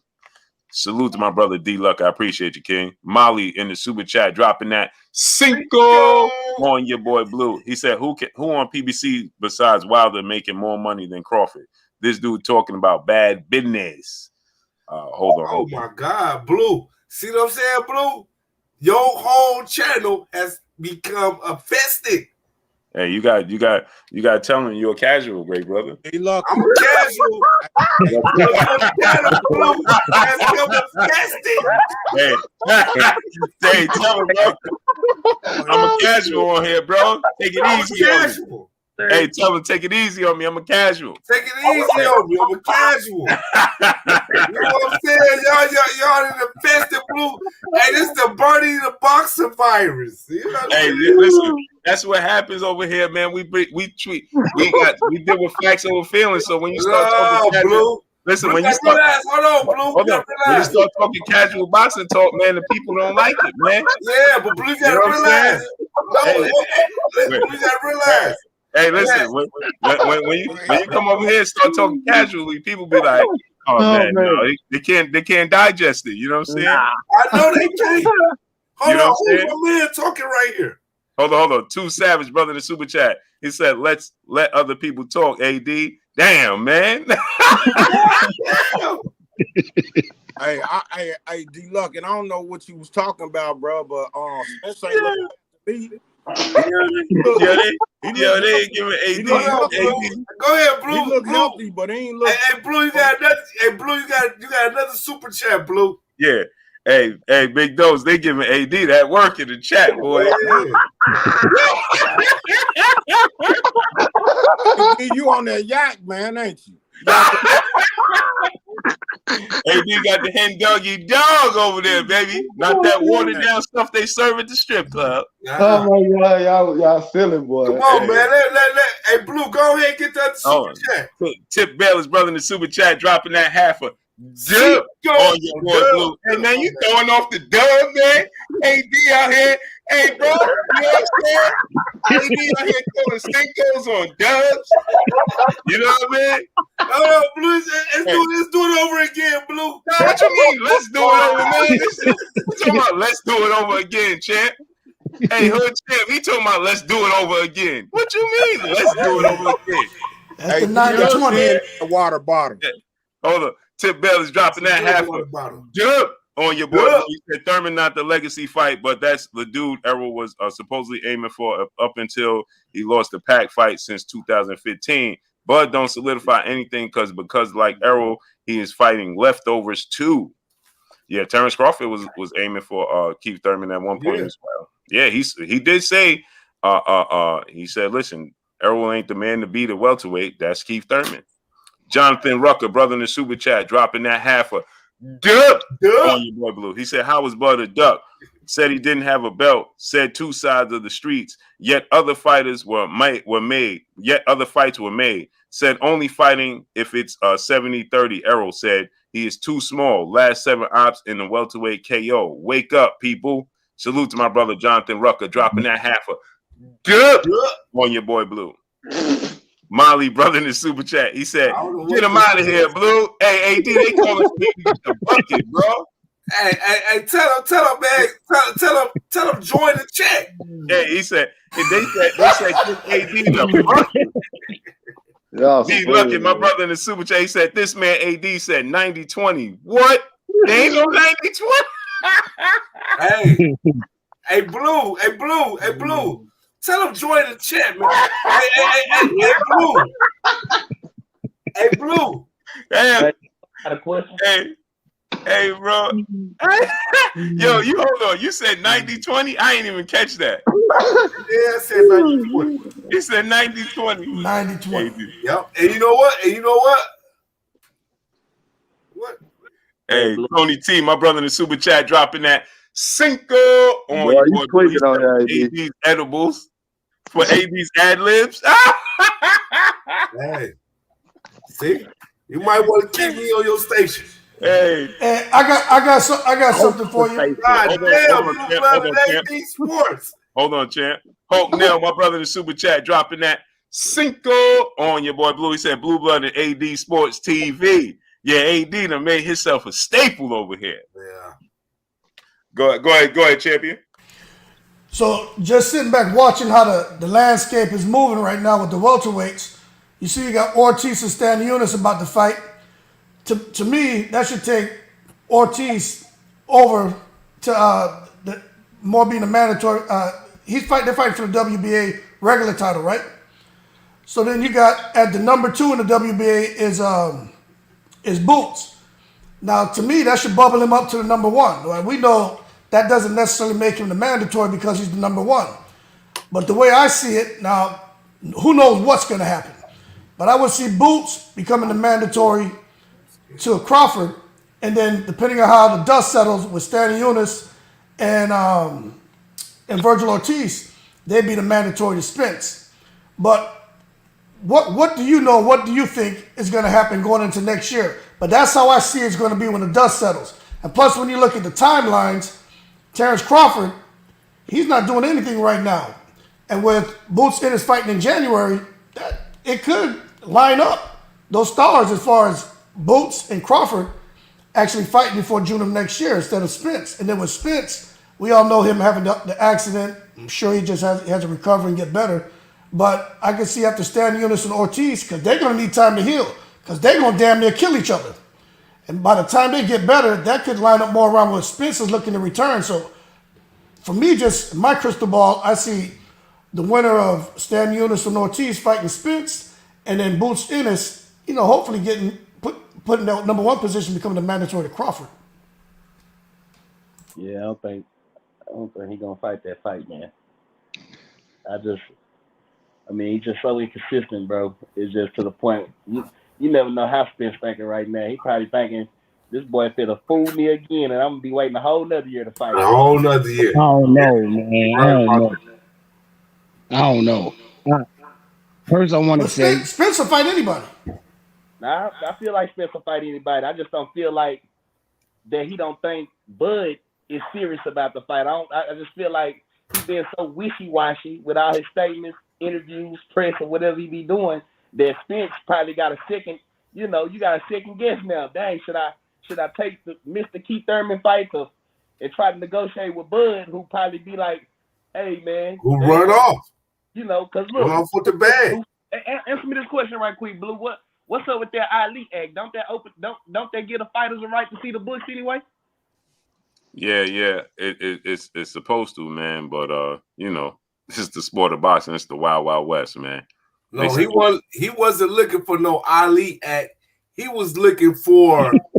he was trying to find out everything that the PBC was doing. He was trying to say, "Put me on, Ghost." That's what he was trying to do. What? Right. Yeah. Right. He was trying. Listen. He was trying to, because the Ali Act is already in place, and I don't know, man. I think the first thing I think the first thing we need to do is get Spence a chauffeur. Because if he don't get a chauffeur, this fight never gonna take place. That's number one. Yeah, that's all y'all Number gonna two, hope for, man. hold on. Hold on, Bro. AD, let him talk. Show your face. AD, let him talk. AD. Hold on. Number two, when this fight could have been happened, but he was on the wrong side of the street, like the super chat said. Everybody, in my opinion, ducked him when he first came into the division. Now that the man has something to offer, y'all pushing on Crawford when it's not really Crawford. It's the industry that's stopping this fight. Stop it. Because the thing about it is, when it came to... Oh, no, AD, let him finish, AD. Okay. It's the industry that's stopping this fight. And the way I see it, Crawford went in 9. Because Errol Spence ain't going to be able to fight on his back foot. All right. Man, say. Hey, answer this question then. If everybody ducked Bud when he first came in, how come Bud ain't pushed the fight Spence when he first came in? Because what you mean? He was calling everybody out when he first came to 147. Let me finish the question. Because Spence had the IBF. Bud was undisputed. So with Bud being undisputed, having that IBF title 40, he could have made himself the mandatory for Spence. He could have came right in and fought Spence. So answer that. What happened? Then on top of that, Bud was saying that he was calling people out, and he was like, "Well, you need to go get a belt." Yeah, he could have forced the man though. He was calling them out. They was telling him he didn't have a belt. He didn't do much in the alternate division. Undisputed, he could have forced the man though. Blue and walked off. No, I'm here. I'm just stop that, man. Stop that. Everybody ducking Bud. Ain't nobody ducking Bud. Man, so why Bud got to be ducking everybody else? On Bud helmet because he broke the negotiations to go fight a bum. Oh, come on, man. The man been saying that he's gonna take a fight before the end of the year. So PBC should have got their paperwork straight. And 2 weeks, what is it? Another year. Like that man couldn't have waited 4 weeks. I mean, I'm sorry to cut you off, my brother, but when you keep talking about Bud, I mean that's cool, but I think one of the main things is like, bro, he didn't have to necessarily fight him. As fight fans, that's cool for his choice. You understand what I'm saying? That's good for him. But as for fight fans and people who love this sport, I think maybe, like I said before, we just wanted to see a little bit, somebody on his level, really there's only a couple people in that realm, which is him, Errol, and Boots. There's not too many other people in that air, even in the welterweight division right now. It's almost just them 3. So unless them 3, I mean, it's kind of pointless. Man, when the money was looking funny, bro, I would jump in the ring with a tiny person for $10 million. And you can say what you want about it. I mean, that would be good for Bud. That's what I said before. That's good for him. But there's 2 sides to this coin. You know what I'm saying? That's good for Bud, but it's for fight fans, the one who also put the money in these boxers' pockets and athletes' pockets for us. Maybe at that time we just wanted to see him fight somebody. Man, it's a 3-headed monster in welterweight division. If we being real, and it's Errol, Bud, and Boots. Yeah. I don't fault Bud for going to get his money, man. If that's what he did, okay. But as a fan, that I ain't spending none of that money, so I gotta be happy with that fight, right? True, man. And that's how it is, bro. The fight fans, fight fans is not happy with Bud right now, man. You know what I'm saying? Hopefully they'll get the fight done, but we'll see. We'll see. Source Talk Boxing, brother in the super chat, dropping that Cinco on your book. He says, salute, but I don't think that it will happen because of Bud. EJ needs to move on because he can't get that same bag fighting someone else and them facts. Because he can get that same bag fighting someone else and them facts. No, he can't. No, he not. D Luckett, my brother in the super chat. He said he gave Bud an extra 10%. Sure did. I ain't even realize that. Tramel Brown and my brother in the super chat dropping that dub on your boy Blue. He said the fight was held back by PBC point blank, but overall, both fighters deserve to go undisputed. This fight will happen in 2023 to Crawford and Errol. It's all about legacy, and they both deserve it deserve to get paid. Facts. Agree with you 1,000%. Brooks 83, brother in the super chat, dropping that dub on your boy Blue. He said, Blue, you might have a drunk co-host, AD, the 90-20. Hey, Blue, you see what I'm saying? Yeah, AD. Hey, you know what, Blue? I'm making you money, man. Hey, AD, tell him, man, you a casual, brother. I'm a casual. You know what I'm saying? So you know what? Fuck it. Keep dropping Blue the money. Fuck it. Brooks 83, brother, back in the super chat, dropping another dub on your boy Blue. He said if he fought Spence right out 140 pounds, we wouldn't be talking about this fight. Plus, the WBO belt is a top ranked belt. Yeah. You know, there's a lot of moving parts in the sport of boxing, man. There's a lot of politics in the sport of boxing. Hey, Blue, at the end of the day, if I'm telling you now, if you don't represent that crawfish, he's not going to go for. So I wish that you would tell that motherfucker, look here, nigga. Hey, you gotta watch your language, great brother. My fault. But you, Blue, you need to sit him down. You should have set him down at 7-11. And you need to told him. You know what I'm saying? Look here, man. I could get, because Blue, you gotta realize you did everything.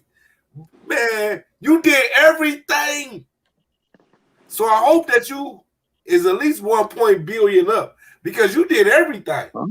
Ain't nobody know nothing about goddamn BLK. Hey man, he just said you got to drink some water. It helps with the alcohol a little bit too, though. You know, I'm drinking wine, man. Come on, sometimes drink some water as well. You know, I drink water every day. King Alley, go ahead, King Alley. What's good with you, brother?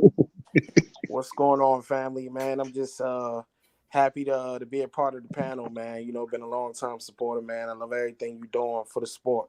Man, I appreciate you, great brother. Absolutely, man. salute. And remember, man, you as you show me love, man. Pat yourself on the back, brother, because I can't do it without y'all. Yes, sir. Yes, sir.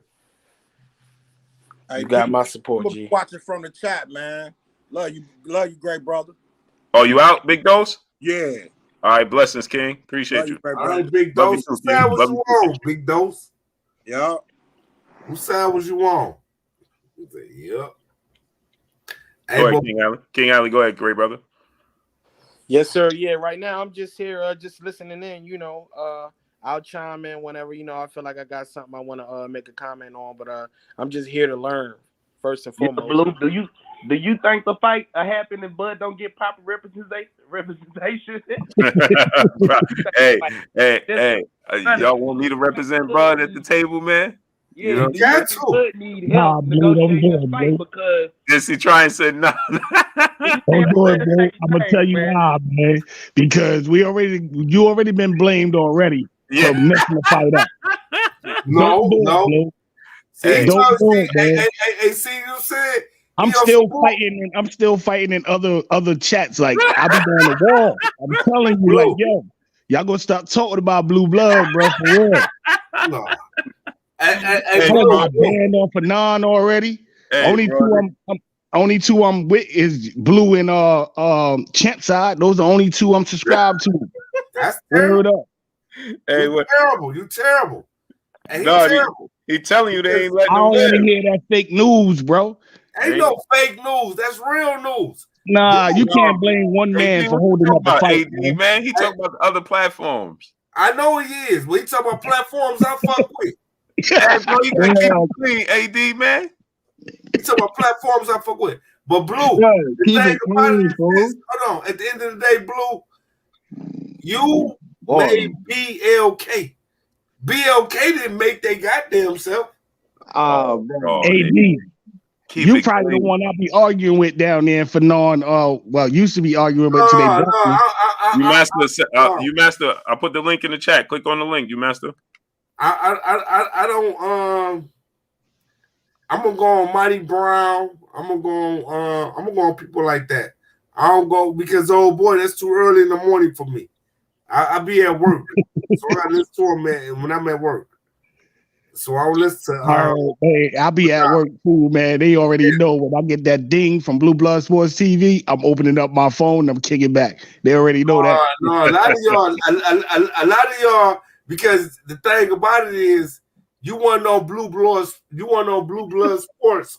Listen, you want he sure did, Jalen. Yeah, he did, Jalen. You want no Blue Blood? Me to hold on. Hey, look, hold on. You're tweaking, fool. Hold on. You want no Blue Blood Sports? You want no Blue Blood Sports 6 months ago? Yes, I was. I was also on Blue Blood Sports. I was real boxing 101, 201. I've been following Blue Blood Sports TV for years, bro. Bro, he a casual, fool. Don't get mad at him. He a casual. He just talking. Yeah, I'm a casual. I'm a casual. Leave me alone. I used to be real boxing 101, 201. I'm a casual. What's up, bro? He told me to hold on. He said, Blue, you hold on. Forgot where he was. Did you wipe your feet before you came in here, AD? Hey, he said, Blue, sit this one out, Blue. Hey, hold on. Casual. I mean, I'm a casual. So you gotta chill that shit out, nigga. I'm a casual. AD, keep it clean, brother. Bro. Okay, my bad, Blue. I'm a casual, man. Water. Hey, and then look at these dudes shaking their head like they don't say nothing. Like, you know what I'm saying? Hey, Doug B said, get some water, man. I ain't get no water. I'm going to bed.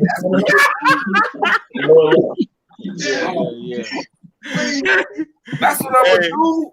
Hey. I'm going to bed. That's what I'm gonna do. Go ahead, I'm gonna go to bed and I'm gonna get up and I'm gonna go to work in the morning. AD, I just want to ask you one question. What's that?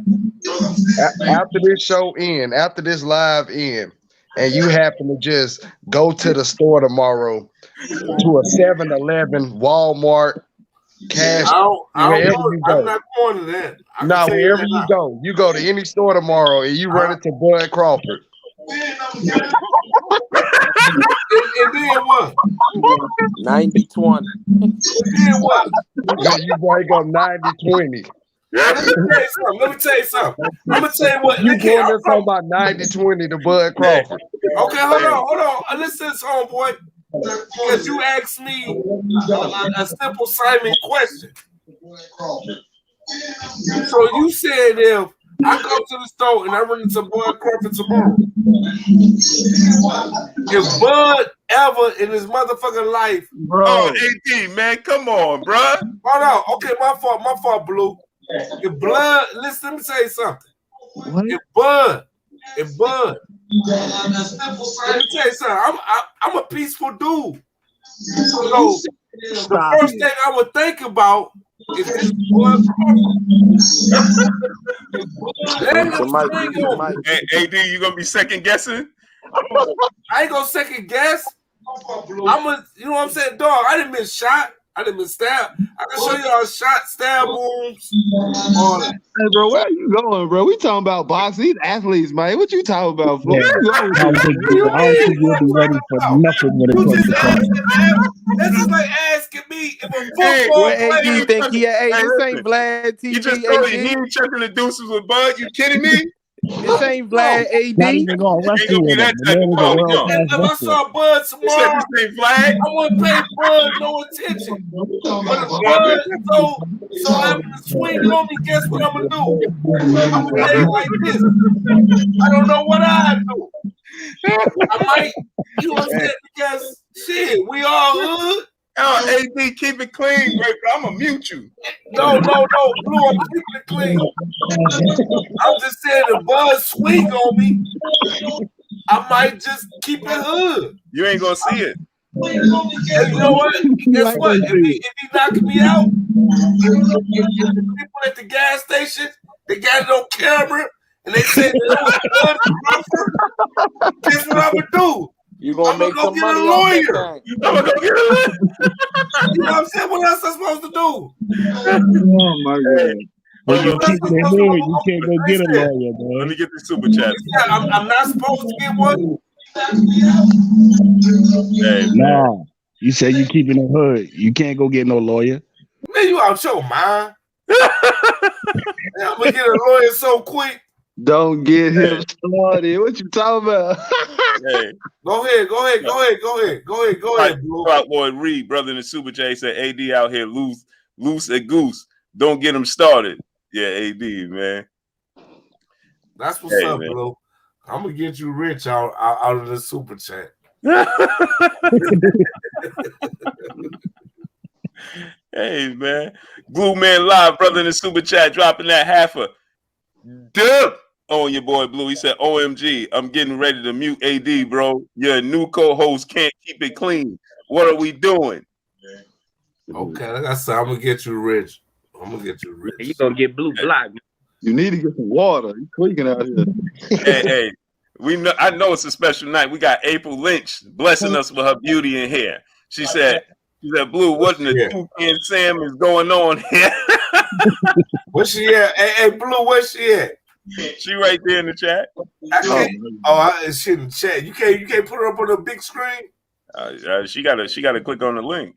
She ain't trying to come on here and talk to you, AD. I got a whole wife. Lynch, blessing us with her beauty in here. She said, Blue, a Charm City Knicks fan, brother in the Super Chat, dropping that single on your boy Blue. She said EJ Chaw at 154 makes more money than EJ Bud at 147. Saturday 90-20, but true. I don't know about that, man. No one, J Petty City, my brother in the Super Chat, dropping that half a dip on your boy Blue. He said, from now on, that's how you do a live, Blue. Yeah.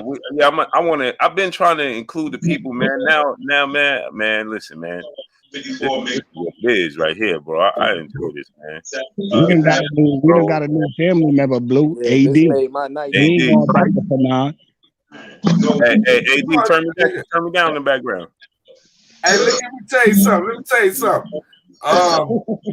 Whatever you call yourself, I'm a realist. You know what I'm saying? I'm a realist. You can call me a YouTuber, whatever, nigga. I fuck with Monty Brown. AD, man. Okay, I'm gonna mute you for a second. We ain't even gonna be able to put this up. Oh yeah, 745.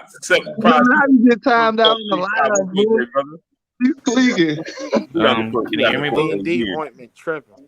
We gotta put AD in punishment, man. Tip Bayless, brother in the Super Chat, dropping that on your boy Blue. He said, boy, for a guy who was a WBA regular when Keith was super, but implied Thurman wasn't confident in himself for wanting a tune-up before fighting him. But told Blue he wants a tune-up before 2023 to face Errol. Salute to Tip Bayless, dropping that half a dip on your boy Blue. That's what that white Zippendale do to you in that box, man. Too Savage, brother in Super Chat. He said, nah, cuz you ain't no realist. You AD the casual.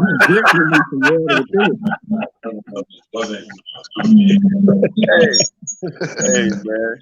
Hey, Cry, go ahead, Cry. Yeah, like I just want to say thank you for having me on. Come on, Blue. You can't keep mute me, man. AD, come on, brother. Yeah, like I just want to say thank you for having me on. I just wanted to just ask a couple questions in regards to the whole Spence Crawford thing.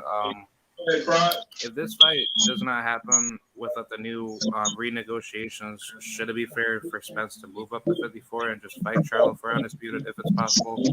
Or could it just be that if Spence, if he wants to go up to 54 and challenge for bigger fights, is that a lot more profitable to just go that route and come to the table for undisputed? Yeah, somebody got to turn me down in the background. I'm getting feedback. You master.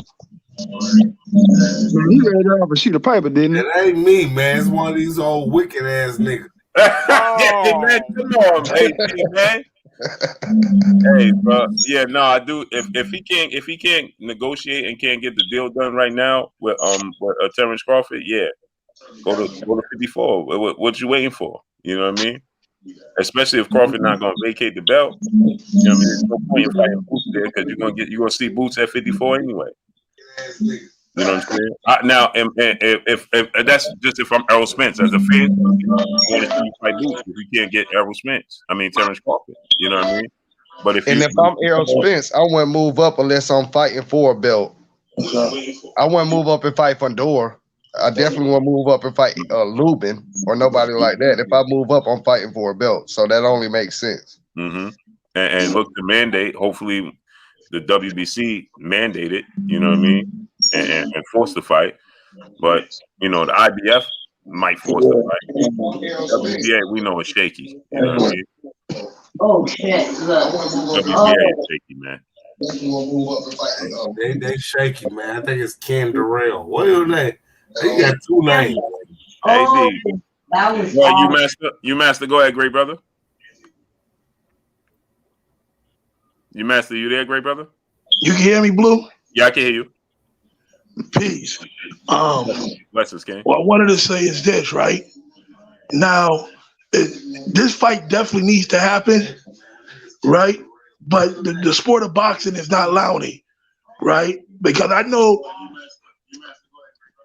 the sport is not allowing it to happen, point blank and period. Can you hear me? Yeah, I can hear you. Hold on. We can all hear you. Go ahead, great brother. We can hear you, great brother. All right. AD, I'm gonna push you off in a second. I'm gonna push on live, Blue. All right, great brother. Go ahead, you man. The sport of boxing is not allowing it. I mean, I'm a fan of boxing. You know what I mean? I hope we don't end up like Riddick Bowe versus Lennox Lewis and the fight don't happen.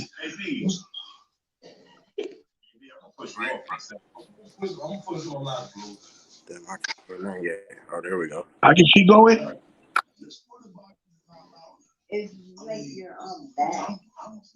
Blue, can you hear me? Yeah, go ahead. That's me giving you the feedback. That's on my end. That's why I muted myself. But go ahead, I'm listening to you. Now, I know if I was in Terrence Crawford's position, and I'm not a Terrence, I respect the skill set. I'm an EJ fan, but I definitely ain't gonna fight for no money when I can go get a guarantee bag. You know what I mean? Everybody up here acting like they would take a no bag, right? I don't care. Nobody go. That's just like me waking up, going to work tomorrow, and say, "Don't pay me for my hard service I put in to put some food on my family's table." There's no way I'm doing that. Second, right? You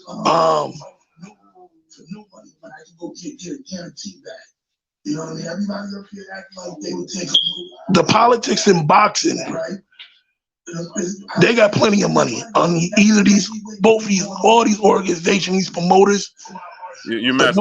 You got to some on your mic is giving us feedback. Hold on. Okay. Can you hear me? You got it. Go ahead. All right. Well, I lost my train of thought for a minute. Real quick. I got it real quick. Oh man. Politics and boxing got a lot of money. Yeah. Right. Well, these promoters, they could have paid these for they could have put the money up, but you got to remember this is television. It's the networks that didn't want to put the money up. You know what I mean? And this is just business. But if my thing is right, and another thing on Spence, if he doesn't get this fight, the nice big fight is the Charlo fight to me. But if Spence do get this fight and he become undisputed, he definitely need to activate that WBO and go right to 154 and go fight Charlo and be a two division undisputed champion. And if that's not the road he's going, if he's fighting for legacy, I think that's the path he needs to go down if he do get that Bud fight and beat Bud. Now that's a 50-50 fight. And I'm rooting for EJ, but EJ has showed some relapse in the ring. When that mouthpiece came out of his mouth, you do that against Bud Crawford, that's good night for you. Man, I gotta disagree with what you're talking about right there, though, man. I mean, he had one lapse, though. You understand? And I feel like Errol gonna walk through Bud like some wet, cheap tissue paper. That's not going to happen. To let you know. You know what I'm so saying? Let me ask you a question. Yes, when he made that lapse, right, against Ugas, if he had did that against Bud Crawford, that wouldn't have been good night? Let me ask you something. How many times you seen him make that lapse though?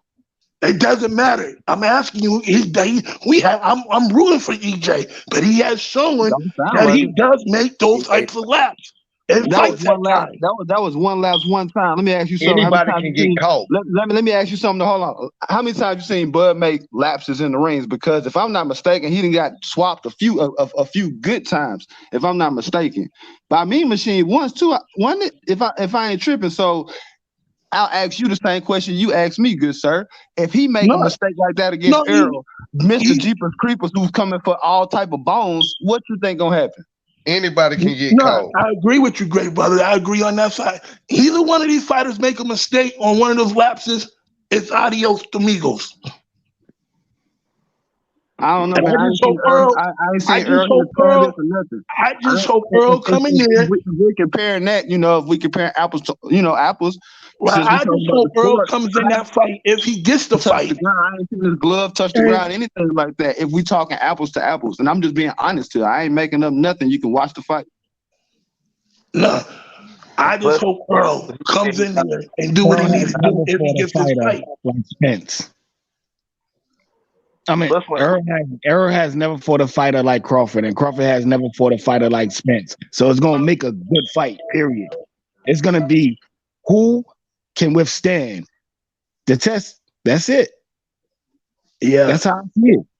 I the agree with mental. you. That it's going to be a good fight, but withstanding Errol for 12 rounds Earl is can't make no mistakes, and neither can Crawford. But the thing is, like Blue said before, you know what I mean? Earl just had to be great. Terrence had to be great all the time when he fighting against Errol Spence. Like he can't make the mistakes he make and starting off slow. He can't do that. He got to come in. They got to go right from the door and got to get in there. He can't do that, and he can't get caught up in that mental game like he like to do and show that he the toughest Well, person in the ring, because with Errol, that's not going to work. That's why but I don't Errol, know how this is going to work out we for have never Bud, seen because Errol fight sometimes backwards though, with somebody pushing back. We haven't what you seen him say? go backwards yet, and I see Crawford pushing him backwards. He got a good ring IQ. He does have a good ring IQ. I agree with you. But however, what did you just say? We haven't really seen Errol go back before. I don't know that Bud has enough power because of, What? to keep Errol off. Listen to me. Listen to me. I think Buzz is speed and accuracy in that. I'm not saying that it's not a lot of power. When we speaking on power, I think Mr. Jeepers Creepers, Errol Spence has a lot of power. I think But Bud what has a kills lot that of power? skill and a lot of Speed and accuracy and a accuracy. lot of speed behind what he does, which can equal knocking somebody down or Yes. catching you. Just like Bud, just like Blue told AD, you're not gonna see it coming. Bud has great skill. So that skill can knock his opponents out for sure. But if we just talking power, just like with Mike, and if you're talking about a Mike Tyson, you talking about a great power puncher. Mike was a lot of speed and accuracy and he put his body into those punches. I think Errol has more power naturally than what Bud has. I think Bud has a lot of accuracy and skill. But So I that's don't what's know gonna about kill. backing That's Errol what's up gonna with kill that. that power, because you got to think about it. He has the power, right? Errol Spence has the power. We all know that. Bud has the power. He has speed and accuracy.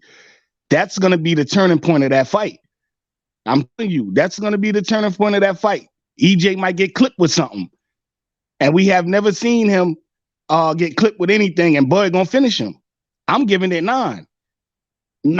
You tweaking? Nah, I was I'm vibing with giving you it for a little 9, second. bro.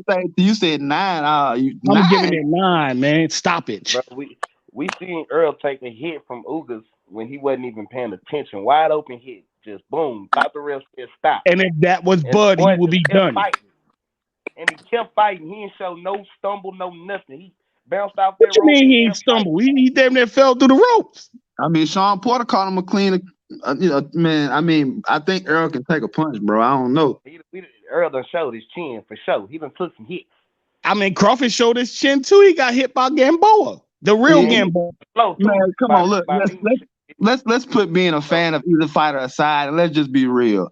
If we going off the fights that we have seen, if we compare apples to apples, Terrence is a little bit more chinny than Spence. That's just being honest. We ain't talking about favorite fighter. We being honest, because I'm a fan of the sport.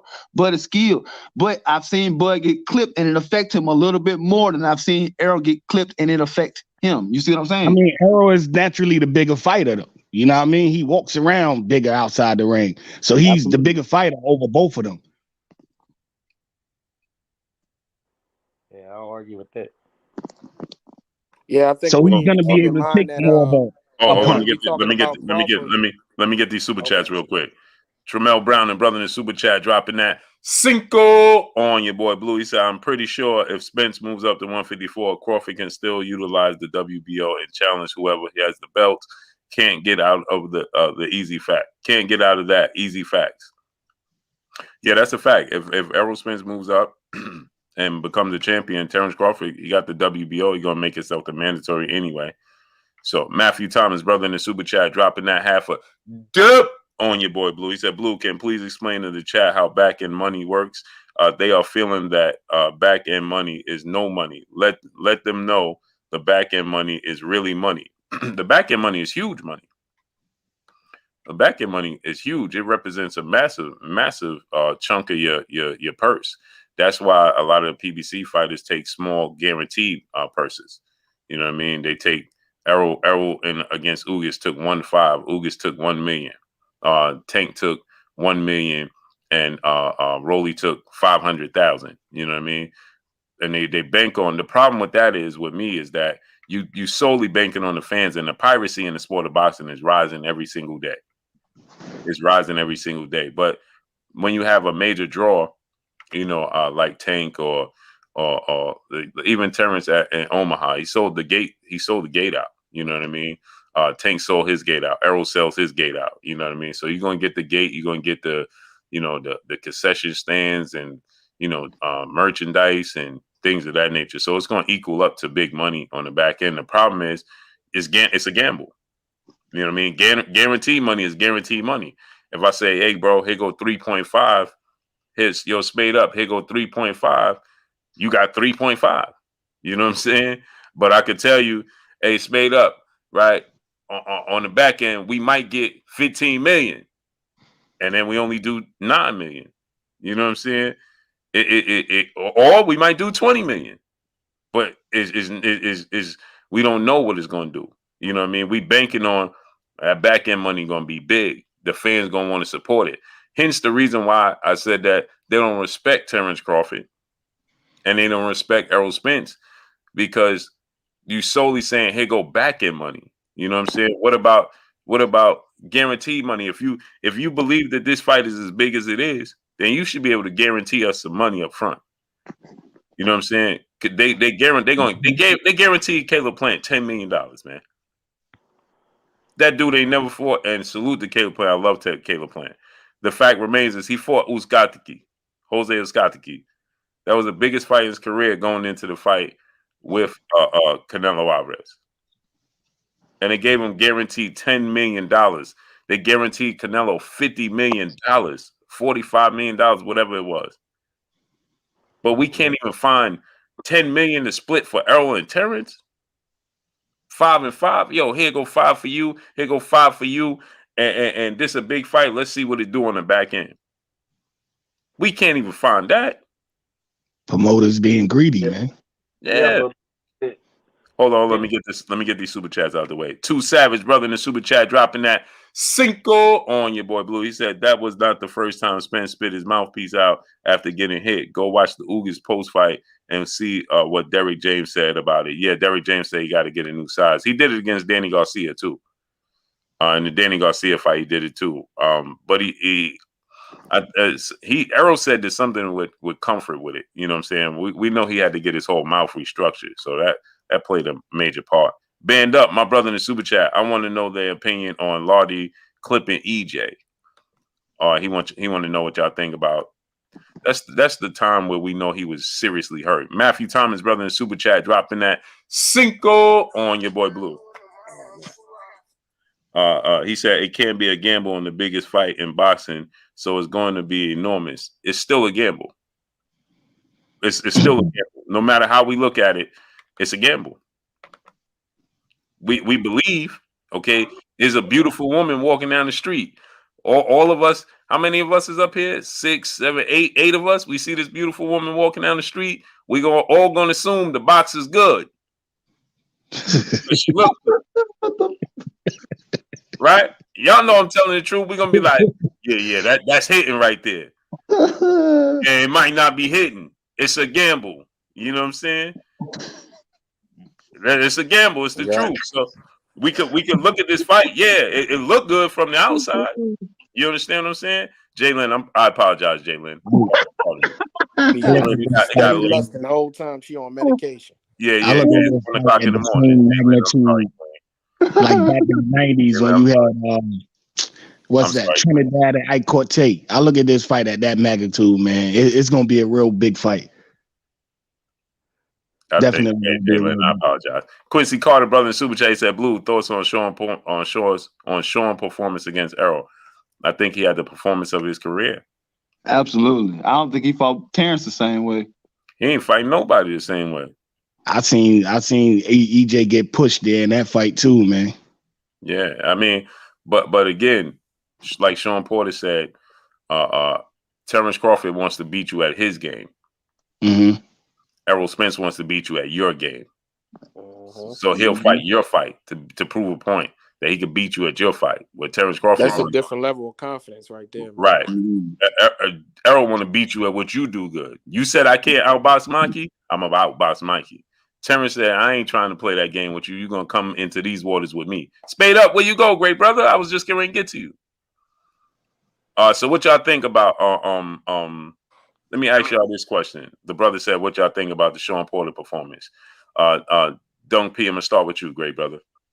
Porter against Spence? Yeah. I mean, that was the best fight I've seen him fight, period. I mean, he pushed Errol. He did. I mean, he really did. And the knockdown was kind of the difference in the fight. I've watched that fight 3 different times. But, I mean, I can say, I mean, Blue, you just attest to it. He ain't fought nobody like that. Like, he fought that fight like his life was mattered. You know, like his life was on the line. He and his skill level with that was different. He normally, you know, he's like a bulldog type of fighter anyway, but he boxed a little bit that fight and he fought his fight a little bit.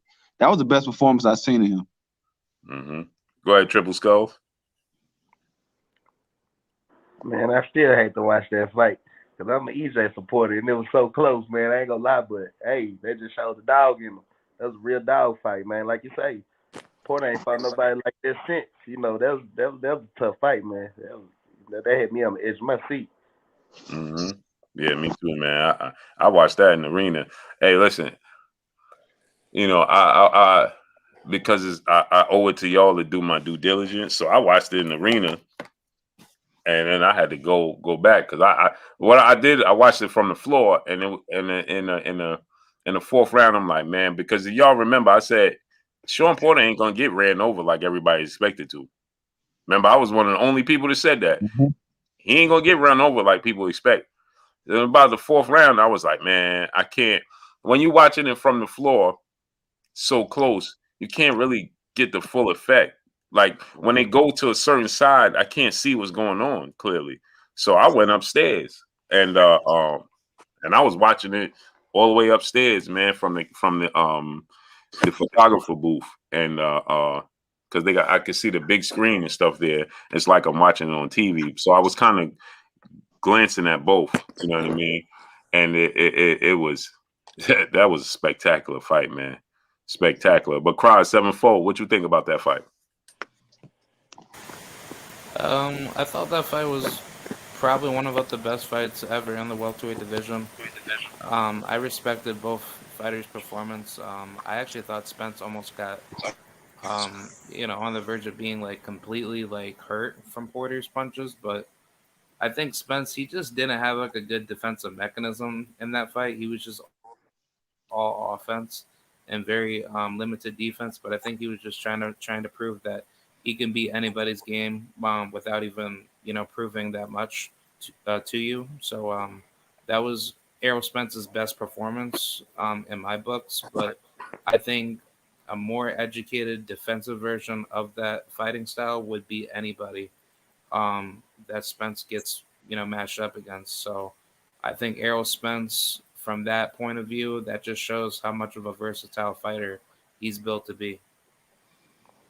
I agree. Oh, let me get to the super chat real quick. EJ88, brother in the super chat, dropping that half a dub on your boy Blue. I'm gonna start calling EJ88 Boris.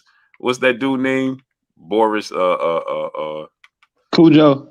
Yeah, dude from Tyler Perry movies. Yeah, damn. Yeah. But I mean, Boris Cujo. Yeah, that's EJ88, man. Dropping that half a dub on your boy Blue. He said, Blue, we know the back end to this fight ain't no gamble. Shaking my head. Of course it's a gamble. What are you talking about? If it ain't guaranteed, it's a gamble. He said, why would a hedge fund, what Bud said, offer 25 a piece? This fight is a slam dunk for big money to be made. The hedge fund did offer 25 a piece. I know that to be true. I know that to be fact. They got big money for the fight. And again, it's a gamble. If it ain't guaranteed, it's a gamble. It's only two things in life that you was born, you got a birthday, and you got an expiration date. Period. Mm-hmm. Right? Guaranteed is guaranteed, brother. Don't tell me, oh yeah, but nah, this fight is so big. Yeah, it's so big. Floyd Mayweather and Manny Pacquiao gambled 5 years later to make that fight. Nobody knew it was going to break all the records, so it's still a gamble. You don't know if it's going to break all the records or if it's not. Period. It's a gamble. Point blank and period. Man, like you master said, you ain't going to work gambling on yourself. Hey, I'm gonna go to work, man, and I'm gonna perform the best. And you just pay me based off my performance at the end of the day, and I know I'm gonna do great. And well, imagine if you don't do great, then what? Then you go home and the locks has changed because you ain't got a dollar. Come on, man. It's a gamble. Is a gamble. Is a gamble. Period. It's a big fight. Guess what? You saying it's not a gamble, AJ88, EJ88. I'm saying it's a big fight. We all up here saying it's the biggest fight. But guess what? Tim Smith said, who gonna pay for that fight? Guess what Bob Arum said? Who gonna pay for that fight? Guess what Eddie Hearn said? It ain't big of a fight as people think it is. Guess what Leonard Ellaby said? Who gonna pay for it? It ain't ready. Guess what Floyd Mayweather said? It ain't ready.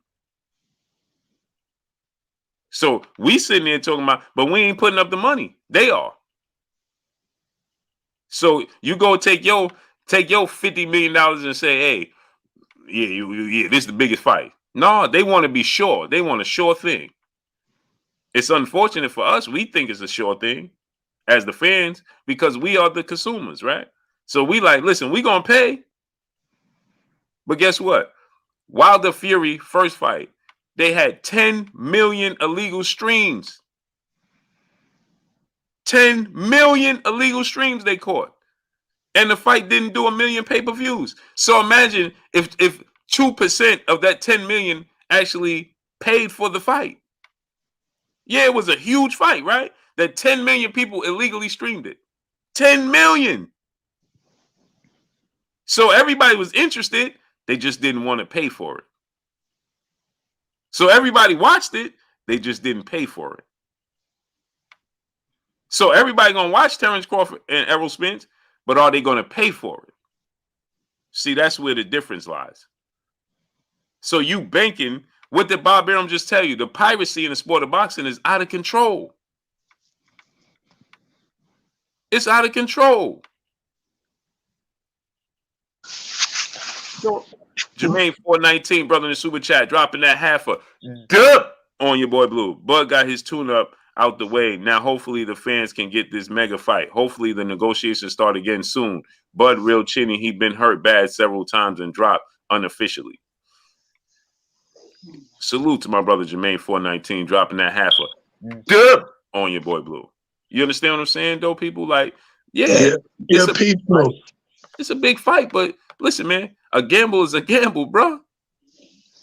And it's only going to get worse from this point forward. You know, the piracy is going to continue. Folks are still going to continue stealing fights. And the promoters, you know, the promotion companies are still going to continue to be greedy, man. So, you know, it's only going to get worse from this point forward. I feel like that many boxers really don't know how to. I mean, and don't get me wrong. If it's your money, you can do whatever you want to do with it. You can wipe your butt with it. But I think that many boxers blow their money on stupid things.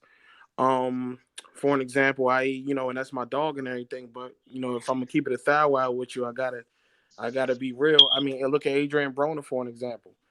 You know what I mean? Very good boxer. I love Adrian Broner, one of my favorite boxers. But he's a good example because he's had financial issues in the past that we all know about, and he's even admitted it on several different occasions that he's been doing dumb things with his money. You know what I mean? And you know what they say, the more money you make, the more you want to spend. So if you don't have that mindset, to all right, well, let me go ahead and take this money and invest this in a trucking business like Gervonta Tank Davis did. Invest your money, put it somewhere where it can, multiply. And just don't think that boxing is your only way of income. Take that money and invest that into a different, field. And a lot of people need to follow that mindset, and I think that they'll be better off because, like I said, it's not going to stop. It starts here. It's not stopping here. It's going to continue. And and it's creating. You know what it's doing.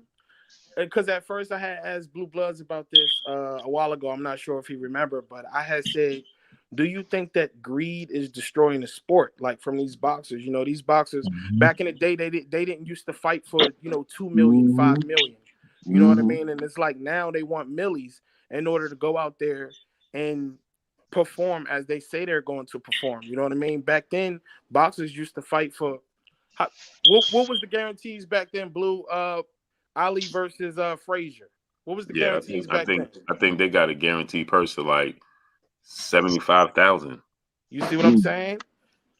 And and don't get me wrong, 75,000 back then was a lot of money.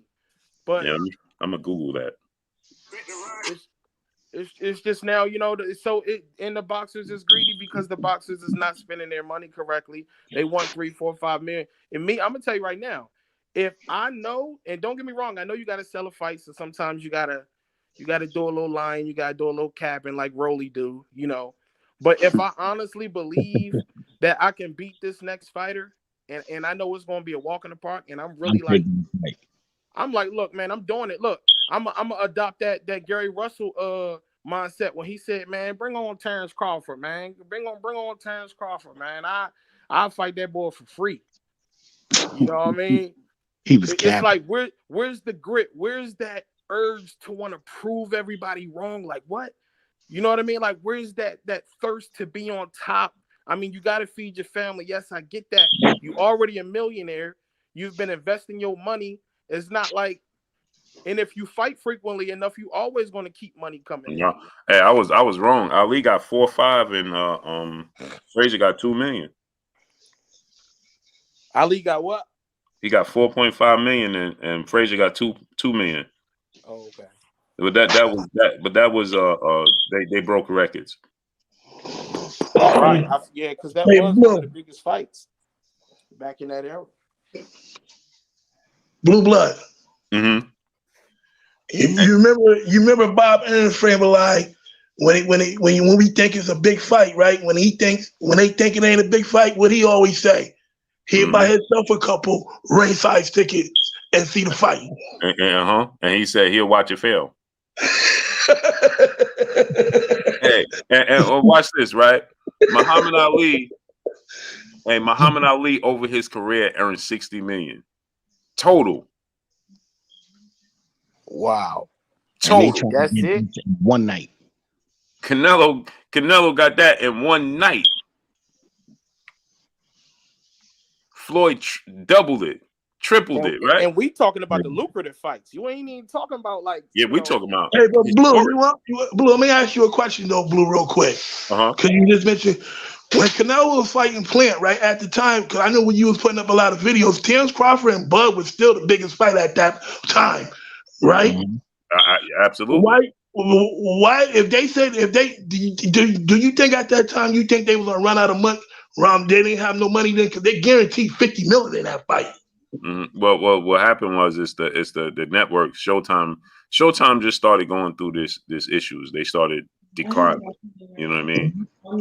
At that time, what was that? 2021. Yeah, that was last year. So the purse. I mean the budget for this year. That's why I said they must have lost money on that fight. They had to. Yeah. They had to, because I knew at that time Crawford and Bud was still the biggest fight, way before that Canelo and Plant fight. Yeah, I had Terrence Crawford, Errol Spence, the second biggest fight to Deontay Wilder, Anthony Joshua for undisputed. Go figure. What was that? 2019? Yeah. Yeah. Matthew Thomas, my brother. Then you gotta remember too, Blue. Remember on Wilder when he was trying to fight Joshua. Remember Wilder had asked Eddie Hearns, "I'll take that contract with you offering, but if I beat Joshua, would you reverse the role and take the same contract on the second fight?" And Eddie Hearns he said no. Yeah, they said no. Mm-hmm. Matthew Thomas, my brother in Super Chat, dropping that half a dub on your boy Blue. He said, "True, it's a gamble, but it's one of the most fighters would love to be in that spot. You are a part of the business right now, so you think the folks putting up 50 million isn't their homework? Can't see it. I don't understand. True, it's a gamble, but it's one that most fighters would love to be in that spot. You are a part of the business, right? So you think the folks putting up 50 million isn't their homework? Can't see it. But you got to understand. He's saying that isn't doing their homework. Yeah, he's saying they did. If they willing to put up 50 million, they did their homework to know the fight is going to be big. But you got to understand that money is also coming from Dubai, right? So you got to think. Dubai put up massive amount of money for Joshua Ruiz. That wasn't the biggest fight in boxing. You know what I'm saying? But they want to be involved in the game. Mm-hmm. Hey, Blue. You got to think. The Zone put up big money for Triple G and Canelo. They took a massive loss. Hey, Blue. So hold on one second, you master. Matthew Thomas, brother, back in the Super Chat, dropping that cinco on your boy Blue. He said it's the same as singers giving away their royalty. You cap off your future earnings.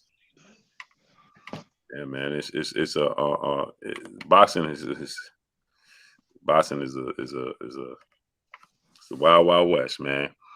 EJ88, brother, back in the Super Chat, dropping another half a dub on your boy Blue. What's his name? Boris what? Boris Cujo. Boris Cujo in the building. He said, "Ain't no hedge fund businessman offering two fighters 25 million apiece unless the back end money is guaranteed." Blue, you know that you're a smart businessman. I just told you they just offered Canelo Alvarez and Triple G. How much? They got $60 million. They took a loss.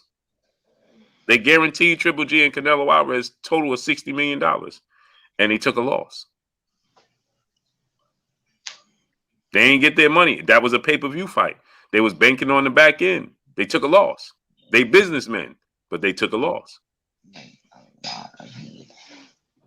Regardless of, we could say, well, that fight looks like X, Y, and Z, and it should have been Unicat was good. The fact is, they took a loss. They took a loss. Exactly. They took a loss. So, you know what I mean? I mean, that's they bad too, though. Who would put that much on Canelo and Triple G? Even at that time, I thought that was silly anyways. Right. Sure was. Agreed. But what I'm saying is, just as a business, those are smart businessmen because they billionaires. You know what I'm saying? But they took a loss. You dig what I'm saying? And Blue, and also you made a video of that when Triple G, I forgot who he fought that fight before, that he didn't look good before he fought Canelo. And you say Canelo Alvarez was going to exactly dominate Triple G, and that's exactly how that fight played out. Mm-hmm. Yeah, he fought Murata out of Japan. Well, I got this on my mind real quick, Blue. Let me just, another thing. Now, I'm not, like I said, I'm going for Egypt, but if I was in Bud's shoes, right, when he was on Top Rank, everybody questioned about him about looking at the books. When he was on Top Rank, he was getting a guarantee, so he didn't need to question them about how much money they made on the back end because he got all his up right away. Now you asking me to go into a fight with Errol Spence Jr. with no guarantee, right? And then I say, okay, let me see the books and see how much I made. Now it's an uproar for me standing on my square, on my business. And there's not, we as fans want to see the fight. We just want to see someone get in there and fight. But at the end of the day, business is business. It's nothing personal. Man, but I remember Earl said they gave him everything he want, man. You notice Earl, he don't really talk much. He like I'm not talking about that. I'm talking about same day with a fought. Yeah. PBC did not want, even after the fight, was not willing to show him the books on how much the fight generated. Would you just go into a fight, don't know what you're fighting for? That's what I'm saying. Earl Spence said that they told Terrence Crawford when they was getting that Twitter war, man, just show the contract in, because we gave you everything you want, basically. Not word for word for like that, but that's what he said. Show the draft is what he said. Show the That's draft. a draft, though. That's a draft. Then show the draft, because you showed like count so much, but you won't put no real proof out there. Like I say, everything Terrence Crawford do and say is sketchy. So that's a draft of a contract. That's not a contract. All right. So let me ask you a question. Did EJ show that contract? Man, show the contract. If you But it's a draft of a contract. It's not a contract. All right. Bro. Exactly. Show the contract. Prove to the people It's what's a really draft. All It's right. not a legal So if document. everything, I got a question to ask. Let me ask you a question, brother. If everything you saying have what you saying, and you saying what Bud is saying is wrong, has Earl Spence showed the things he is saying that Bud is not saying is true? Man, say. Yes or no? What was the need for a revive? In order for us to both know that, we got to be nothing there. about nothing. We just had a conversation earlier when Earl don't do nothing but up Terrence Crawford. But hold up. Hold up. Always got something to say. If this is what you're saying is true, show the contract. Why they give a revised contract? If you telling something on me, I'm gonna tell you the same thing. Show the contract in. What else I got to It wasn't a contract. It was a draft of a contract. Earl don't even rock like that. Just notice It how was he move, man. He don't even rock like that. But if It you was a draft of a contract, got a bro. lot to say, show the contract. If you say It was you a need draft this, of a contract. It wasn't a believe contract. Terrence Crawford off his word because he been inconsistent the whole time. He never been consistent. If you go watch all his interviews, he contradicts himself more than anybody in any interview I watch. So let me ask you something. So let me ask you something. So let me ask you something. So say if they did make that fight and they fought, right? So now put yourself in Bud's shoe, and they came here and said, "Good brother, here's $200 for your service because you trusted that." Look, not guaranteed stuff. This is all going back to the business part of it. He said he asked That's for the that. only reason why the fight didn't happen. We could go around all this what someone says and all that. The fight didn't happen because the business wasn't correct. was doing dirty business. We just going around in circles of what we all on here going around in circles of think what we think is happening, but we ain't actually right there when these people are talking. We are just assuming what they saying. Okay, exactly. So Blue, let me ask you a question. We Blue. assuming what Terrence Crawford said. Well, He's the only one talking. Was it a revised contract, or was it a draft of a contract? Hold it down. Hold it down. Hold it All you gotta do is release one thing. Show the contract. Hold on. Blue, take your Black Prime cap off for a minute. If you was in Terrence Crawford's shoes, and they say, "Blue, we ain't gonna offer you no guarantee money, but trust is on the back, and you don't know what this number is, but you've been used to getting $5 million, $4 million so for the last 5-6 fights." Would you run the risk of doing that type of business? Yeah, but you leaving out the fact that if this was a contract, nobody will. And the revive was a draft again. Yeah, exactly a draft. He's saying show the draft contract. So it's not a contract though. It's just a draft. Like if it's not in the contract, when Spence is basically saying, "Yeah, we gave you everything you want. Show the contract." Do you hand in your draft homework? If you saying we ain't open the books to you, then show the contract. So bro, that's what we saying.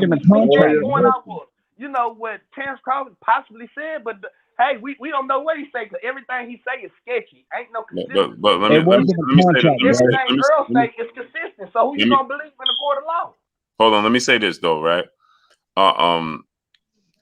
When any fighter is saying that, hey, show the contract. So they both know they ain't nobody showing no contract. Mm-hmm. Because they can't show a Legal contract. document. Yeah, they both know that. So that sound good to the people, but they ain't nobody showing nobody no contract. Hell, nah. So that's that. It sounds good. Like, hey man, show your contract. You know I ain't showing the contract. That's why Terrence Crawford said, "Show you can show yours." He know Errol Spence ain't showing his. Ain't nobody showing no contract. Trust me. Nobody even show their contracts right now after the fight is over. After the fight, yo. Exactly. You know what I'm saying? So ain't nobody showing. And I'm pretty sure that's written in the contract. Yeah, that's because again, you know, I know that personally. I know PBC fighters, they ain't trying to show nobody their contracts, and I know, obviously with BOK Prime, I know contract.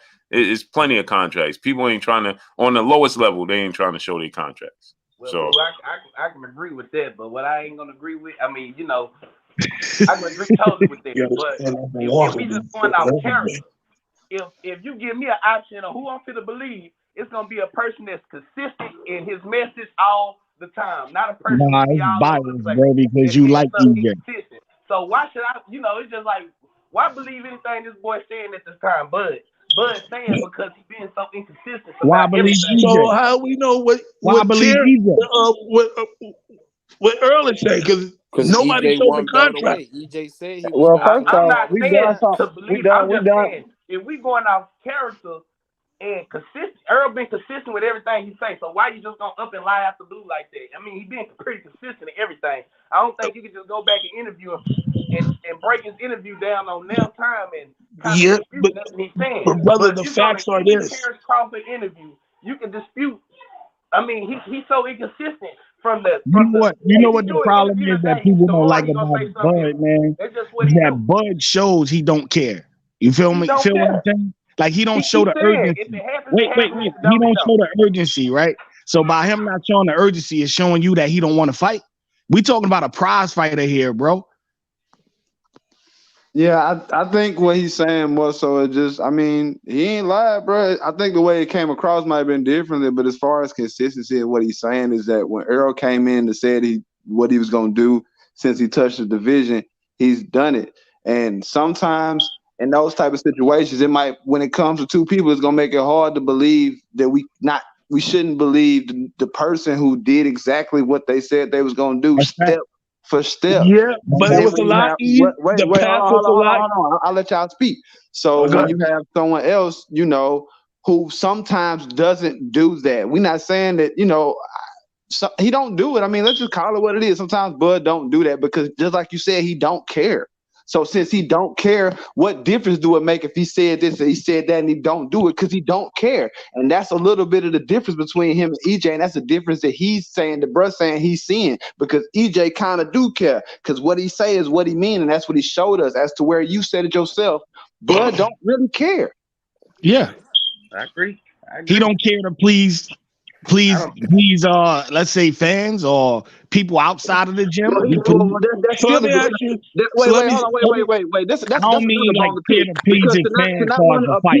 That's not what I'm saying. To not want to appease your consumer, that's silly as That's hell. not. Would you not agree? No, I'm not listen to saying what it I'm like saying. that. If you I'm have not a saying it store, like that. I'm saying as far as what people say about him and shit like that, the man don't care. He just like, let's get it done. Let's fight. That's cool. So let me just say this, right? This Bud's last fight was on Black Prime TV. Hold on. You master, hold that thought right quick, okay? Matthew Thomas, brother in the super chat, dropping that cinco on your boy Blue. He said, Blue, we talked about the fight and you said that was going to flop. Yeah, I told you guys that wasn't going to be a big draw, a big fight. You know what I mean? But the point is, the investors still invested big money in Triple G and Canelo Alvarez, although you know we didn't deem it as the fans worthy, and you know they didn't lose massive amount of money, but they lost money. Matthew Thomas, brother, in the super chat, dropping that Cinco on your boy Blue. He said, Blue, tell those guys they can't show these contracts. Yeah, they can't show them. Ain't nobody showing no contracts, man. Matthew Thomas, my brother, back in the super chat.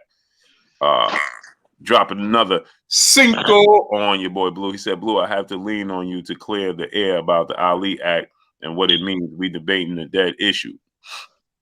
Yeah, Ali Act, man. But it's the Ali Act. I look at it like this: it's the same thing as we have the Rooney Rule in the NFL. Ain't nobody following it. We got that Rooney Rule in the NFL. How many people following the Rooney Rule? You know what I'm saying? There's loopholes through everything, man. Especially when you're dealing with most of these managers is lawyers, is some sort of former judge or some, you know what I'm saying? They former lawyers. Bob Arum was a lawyer, man. You know what I mean? Bob Arum is somebody that we know on record. You understand what I'm saying? Bob Arum on record went to court for bribing judges and referees. They ain't put him out the sport. You know what I'm saying? So, the Ali Act is for the fighters to have knowledge of what's actually going on with their contracts behind the scenes, what you actually made. You're not supposed to be able to hide nothing from them. You know what I mean? But there's loopholes for that. They still find a way to hide stuff. They still find a way to do other things. You know what I'm saying? We all know. We're not knocking. I'm not knocking nobody, but we all know the PBC is a promotional company, but it don't act as a promotional company. You know what I mean? It acts as an advisory group, and hence the reason why TGB is the lead promotion. There's ways around everything. You know what I'm saying? So, it's the only way the sport of boxing to be cleaned up fully is if we had one commission. You know what I'm saying? Like all other sports, they got it. And even then, we know in other sports there's still issues, but in order for us to bring it to tighten up the skin, so to speak, so the Ali Act with the contracts, Jay Lynn said. So what they have to do with the contracts is, with the contracts they have NDAs. They can't disclose what goes on. It's a binding contract. Yeah, they're not. They all these fighters know that. So that's all cap. When the fighters sit there, show your contract. Show your contract. You ever seen a contract shown? Never. Anthony Joshua. We sent Wilder the contract. Show the contract. You ever seen that contract? Never. You understand? Yeah, they sent us $50 million offer with this draft or whatever. Yeah, we saw this is in it, that's in it, this is in it. It turns it for us. It's just going to turn into he say, she say, and they know it's going to be he say, she say. You know what I'm saying? Ain't no, because if we got to think about it, right? Like Errol said, "Hey, Bud, man, we gave you everything, man. Show your contract." Well, if that's the case, all he had to do was show his contract, and that could have revealed what was drawn up for Terrence Crawford. Hey, Bud don't want to show his contract. I'll show you the contract. It's going to be a little bit different because he's getting a bigger percentage. But for the most part, it's going to be the basics of it, of what Terrence Crawford is going to receive and be privy to, and who's going to walk first and who's going to get introduced first. Those things is in the contract. I'm going to walk first. We're going to wear this specific gloves. Oh, I'll allow you to wear whatever gloves you want. You understand? I'll allow you to wear. We got to wear this ounce gloves, like Oscar made Floyd wear those big balloon Everlast gloves. You know what I mean? What ring size we gonna have? That's in the contract. You understand what I'm saying? So when they raise their hand talking about that sounds good for the fans. So if Errol said, "Hey, we gave you everything you want. Show the contract." Ain't nobody can show the contract. So for the fans of Errol Spence that solely want to believe that, of course they're gonna be like, see, Terrence Crawford ain't show the contract. He can't. And neither can Errol. Ain't nobody showing you no contract. That ain't never gonna happen. We know Floyd Mayweather got $100 million. Manny Pacquiao got 100, 150, whatever they got. You ain't never seen that contract. The closest thing we got to it was Floyd in the locker room showing us his check. I got $100 million check. That was it. Ain't nobody showing you no contract. Shit, they barely want to show the contract is for the lawyer. Contracts when you involved. Ain't nobody showing you. Come on, man. Ain't nobody showing nobody no contract. So that sounds good. It sounds good. It's a good talking point to defend yourself, and vice versa. That's why Terrence Crawford came back and said, "Well, you show your contract." Neither one of them showing their contract. That's it. You ain't gonna see if you ever seen it. Hey, listen, man. There's times where people be like, "Hey, man, you got a contract that we could follow just to follow the guidelines of your contract." Dudes be like, "Man, listen, man, he didn't try to give you no contract, man. No, yeah, it ain't gonna happen." KG, what up, brother? In the super chat, dropping that Cinco on your boy Blue. He said, "Does who comes out first before the fight make a difference in your opinion, big Blue Blood?" Nah. And this is how they could work that out, right? This is normally how they work out a fight of this magnitude with a situation like that, right? KG is you walk first, I get introduced first. I know you walk first, I walk last, you get introduced last. You know what I'm saying? So you walk out first, but you get introduced first. That's usually how you settle that. Unless you just got somebody who just is like, man, I don't care if you get introduced first. You know, some people like Floyd. He no doubt he's walking first, and he's walking last. He's getting introduced last. Period. Yep, that's facts. Yeah, there's no confusion as who's that, because fans, little things like that matter because fans look at it and be like, this dude got introduced last. Well, he must be the big dog. You know what I'm saying? So you know those things are believe it or not, those things be holding up fights and negotiations. Blue, I got a question for you. Go ahead, great brother. What do you think about the possibility of Crawford having a slow start against Errol Spence? Because typically when Errol in Crawford's bouts, he starts off kind of slow before he really gets his rhythm. So how do you think that'll play out with him versus Spence? I think he absolutely cannot fall behind on the cards. He can't have a slow start. Right. He got to plant his flag immediately. Right. Errol got a high work rate, fundamentally sound. Again, is he perfect? No. And is Terrence Crawford a dog and very smart, high ring IQ and great boxing ability? Absolutely. So it's not going to make or break the fight, but you just don't want to get to a point where you don't know how the rest of the fight is going to play out and unfold. So you mess around, and Errol is somebody who gets better as the fight goes on. Right. You know what I'm saying? So you definitely don't want to fall behind on him. Because if you gotta mess around and you get to a point where you realize I can't be a dog with this dude, I gotta box him. And the judges is judging the fight based off of aggression, and you out here moving around and people identify that as running. Yep. And then suddenly you need a knockout. Yep. You know what I'm saying? So you absolutely he got to plant his flag immediately. See, the Errol have to plant his flag immediately? Nah, because he could pick it up third round and put some serious pressure on you, pressure burst pipes. You know what I'm saying? He put a lot of physical and mental pressure on you because what people don't realize is how Errol cuts the ring off. He makes it a very, very small ring, regardless of how big the ring is. You may not notice it because he looks basic when he's doing it, but he's always right in front of you, picture perfect. You know what I'm saying? He's always. You ever watch a fight where he's not in front of his opponents unless he just choose not to be there? Mm-hmm.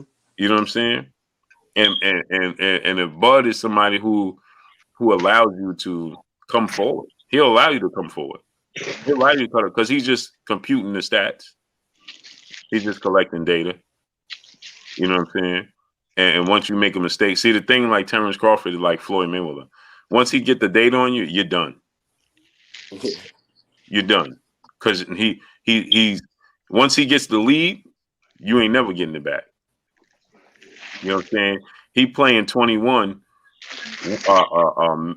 Maker gets the ball, make a shot. You know what I'm saying? And he ain't gonna miss no more. He found his rhythm. He found his spot. You ain't never getting the ball back. But that's what makes it so intriguing because Errol takes the ball back. You know what I'm saying? Yeah. He take the ball back. Hey, So Blue. that's What's going on? He You can getting hear me? yeah. Hold on one great brother. Matthew Thomas, brother in the super chat, dropping that half a dub on your boy Blue. Blue, I'm going to finish with this. You've been in the room and know what they say on the chat is not what happens in the back. That's why I just told you what happens in the back. You know what I'm saying? Like, you know, it's very interesting, man. If you know, it's very interesting, man. You know, you guys would be surprised the little things that fighters be like, no, you know, we know the gloves is it always spills out. You know, they don't want me to wear these gloves or X, Y, and Z. But man, little things be mattering. Like, hey, bro, I'm walking first. No, I'm walking first, and all of a sudden the fight don't get made because nobody wanted to walk first. You know what I'm saying? Like, it's things like that be mattering, man. I ain't signed the contract because I got to walk first. What? You know what I'm saying? Man, come on, man. I seen fighters. I know fights where fighters made a crazy amount of money and then look at their opponent. Why he making this much? No, I ain't fighting. What? Yep. And y'all that's why I be trying to tell y'all when I be trying to give y'all some of this information, man. It just Agreed, man. it don't be a lot of, man. If you was privy, what they always say, you should never meet your heroes. You know what I'm saying? If you was truly privy to what goes on behind the scenes with boxing, you may not be a fan of it no more. You might not be a fan of it no more. That's deep. Yeah. I mean, well, I guess like as far as who come out first and everything, looking at it from their perspective, just for the ones I guess who might not see it in a such way, but man, the fight start when the fight start. It start before the ring. So I kind of, you know, some fighters look at things like I gotta mentally beat you at everything that we do. So yeah, you might have a little bit of time with some fighters because the fight don't just start. You know, you can't judge a person. These people get in there and put their lives on the line every time. So whatever gets them motivated, whatever gets them going is whatever gets them going. And if they and to them, that's part of the fight. Maybe y'all don't see that, but for some of them, that's part of the fight. It's good. If I'm winning coming out first, I'm winning. So when they walk in the ring, they already feeling confident, already feeling, you know, so like Blue said, little things matter, but the reason some of those little things matter is because it's a fight, man. I don't know if y'all been in one, but it's a fight. You want every advantage you can get, and that's just period. Mm-hmm.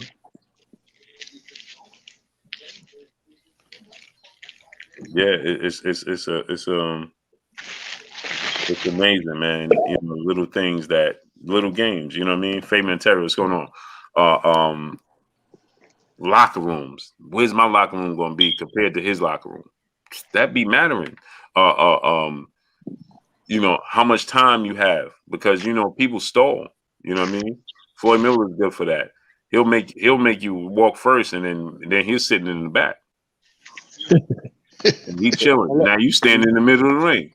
Nerves, working your nerves. Exactly. It's a game. Who the master of that? Prince Nassim Hamed. This dude would take forever to come. Then he gonna do his ring walk. Now you sitting there like, man, what is this dude doing, man? He in your head. You know what I'm saying? So Cooling you down. right, it's little things like that that matter. But no, Thomas brother in the super chat dropping that cinco on your boy Blue. He said, I just want to say this is the biggest fight of both careers. Terrence Crawford and Spence both not trying to let other people capitalize off them and not get their just dues. Agreed. I agree. But hey, let's get. I want my brother Spade up, man, because I ain't let him talk this whole time. Great brother. Oh, it's all good, man. I was just listening to y'all, just making sure that everybody gets to say whatever they need to say. I don't want to interrupt nobody. You know what's going on with you, though, Blue. Same old, same old. I'm just a squirrel in your world, King. Yes, sir, man. Hey, man. Well, hey, this is an Omaha man in the chat, legit from Omaha, man. I grew up down the street from Bud. He actually wrestled. He wrestled at the same gym that I wrestled at, man. Exploradors, man. Rest in peace, Joe Edmondson. He a real one. Bud been the same dude since he been a kid, for real. For real. He is not scared of nobody. But business is business, man. And like everybody knows, ain't nobody going into no negotiations without a boxing lawyer. This man has representation. He is not going in there like a person going to court and representing himself on trial. That's not what's going on here. He has representation, just like Errol Spence has representation, and they let the people who represent them handle the business. And that's why Floyd was able to come out and let everybody know that the fight will happen later on down the line. It's not a Errol Spence or Bud Crawford who's at fault going right now. Everybody should know that by now. Mm-hmm. Yeah, it shouldn't even be an argument anymore. Man, Omaha, man, they come out for Bud, bro. Yes, sir. Man, yes, sir. man, that was like a college town, man. When he fought, man, I ain't never seen nothing like that, man. That was like when Alabama played. We don't got nothing else. Yeah, we don't got nothing else. We gotta support Bud. He a hometown hero for real. We don't have nothing else. We don't have no rappers. We have a few athletes, but none that we could just go to one event and support solely them. No, all we got is Bud. All we got is Crawford. Yeah, man. I was in Alabama when Alabama played. I didn't go to the game, but I was down there for Deontay Wilder, and we was in his training camp, and just happened so Alabama was playing, and roll tide. And the crazy part about it is because I went there on like I got there like on a Tuesday, so I was there, the whole from Tuesday the whole week, and I didn't even realize that Alabama was playing, and my hotel was near the arena, right?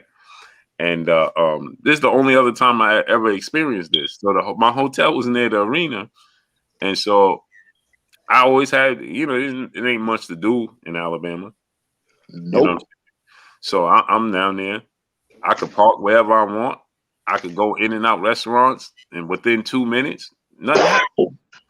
Man, Friday came around, and I couldn't even park in my own hotel. Man. Hey, check this out. This is a true story. True story. The hotel reimbursed me every dollar that I spent there. I'm gonna tell you what happened. It's so many people that came into the city, right? When I came back to the hotel on Friday night, they had all my stuff in my room packed up at the desk. Right? And I said, what? Wow. Because I didn't even know it was at the desk, right? So I went to my room and I couldn't get in. So I'm like, yo, why I can't get in my room? My key is not working.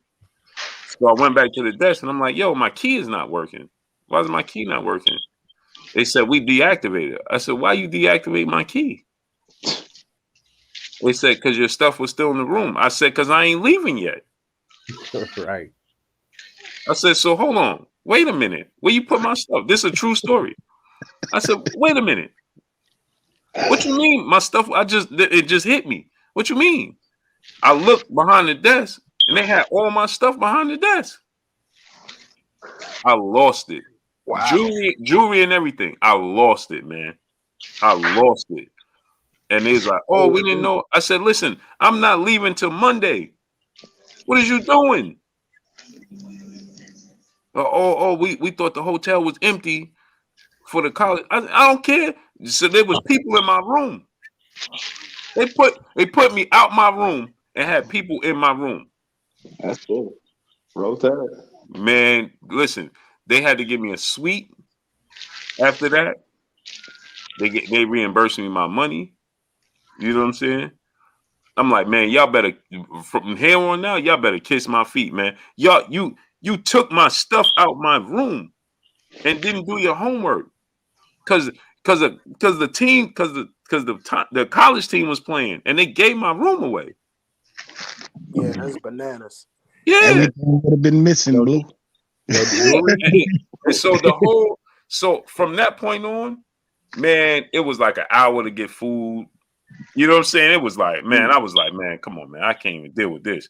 So, saying this to say that's the same atmosphere I got when Terrence Crawford fought in Omaha. So that's why I was trying to tell people when people like, man, you only did 5,000 pay-per-views. I'm like, bro, the whole city stopped when he fight. So if you think there's 16,000 people in the arena, so imagine the other people that wasn't able to come to the arena. Mm-hmm. What you think they ain't pay their $40 to watch the fight? Come on, man. We paying for everything. Come on, man. Stop doing that. That's what I'm trying to tell people. We don't got nothing else to pay for. Trust me. Omaha alone was going to tell you. Ain't nothing more important in Omaha than a Bud fight. That's why Omaha alone was going to tally more than 5,000 pay-per-views. That's why I said that fight. Like I lived up there where you from, Blue. Like I'm from Jersey, right? Okay. And back in the 90s when Ike Corte and Felix Trinidad fought, everything stopped, bro. Mm-hmm. Everything stopped. That's why I said this fight gonna be big, man. I'll look at it the same way. When they fight, all of us gonna be glued into our TVs or in that stadium. Yep, facts. Well, hey, let's give our closing remarks, man. It's 2:00 in the morning. Triple Skulls, man. Go ahead, close it. Give your closing remarks.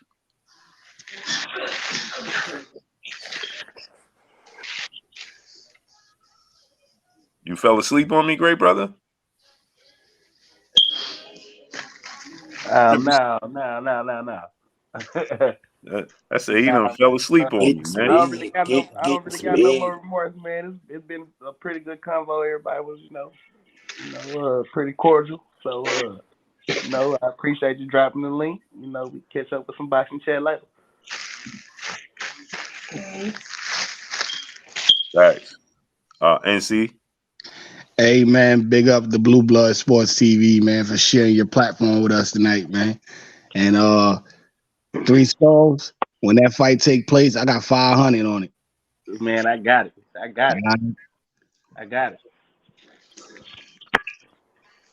Hey, and Ike Corte, man, he was beating the brakes off of Tito. The dog stuff out of him, man. Yeah. Jalen gonna be tight, boy. He gonna be tight. Dunk P, my brother. Well, like Bruh said, man, thanks for sharing your platform, Blue. You know it's all love all the time. You know what I'm saying? From my way for sure. Peace to everybody in the chat. Sorry to hear about everything, Miss Joey and Big T. It's still Team Spence over here, though I'm a fan of boxing first, but it's still Team Spence over here. I know you're from Omaha. Tell Bud it's all love, but however, they're still gonna walk through them like cheap, wet tissue paper. That's just how I feel about it. You know what I'm saying? So you can share that with Bud. Tell him it's all love, but that's just how it's going down. Love everybody.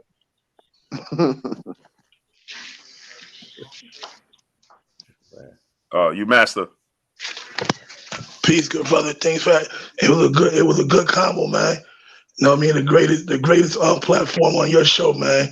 You know what I mean? And the Supreme Alphabet stands victory. All being born back to understanding peace. Peace, blessing, G. King Ali. In the words of Floyd Mayweather, Blue Blood Sports TV, hell of a streamer. Keep doing your thing, Blue, man. Salute. I had a hell of a night. And I'm gonna remember this, man. So I appreciate you every time you go live, dog. And I just can't wait. It's Team Spence over here, man. I'm a sport. I'm a fan of the sport. I got love for Bud. And I think Terrence Crawford is a hell of a fighter. But I just got my money on Spence, man. Hey, stayed up. What's going on, man? Salute once again, Blue.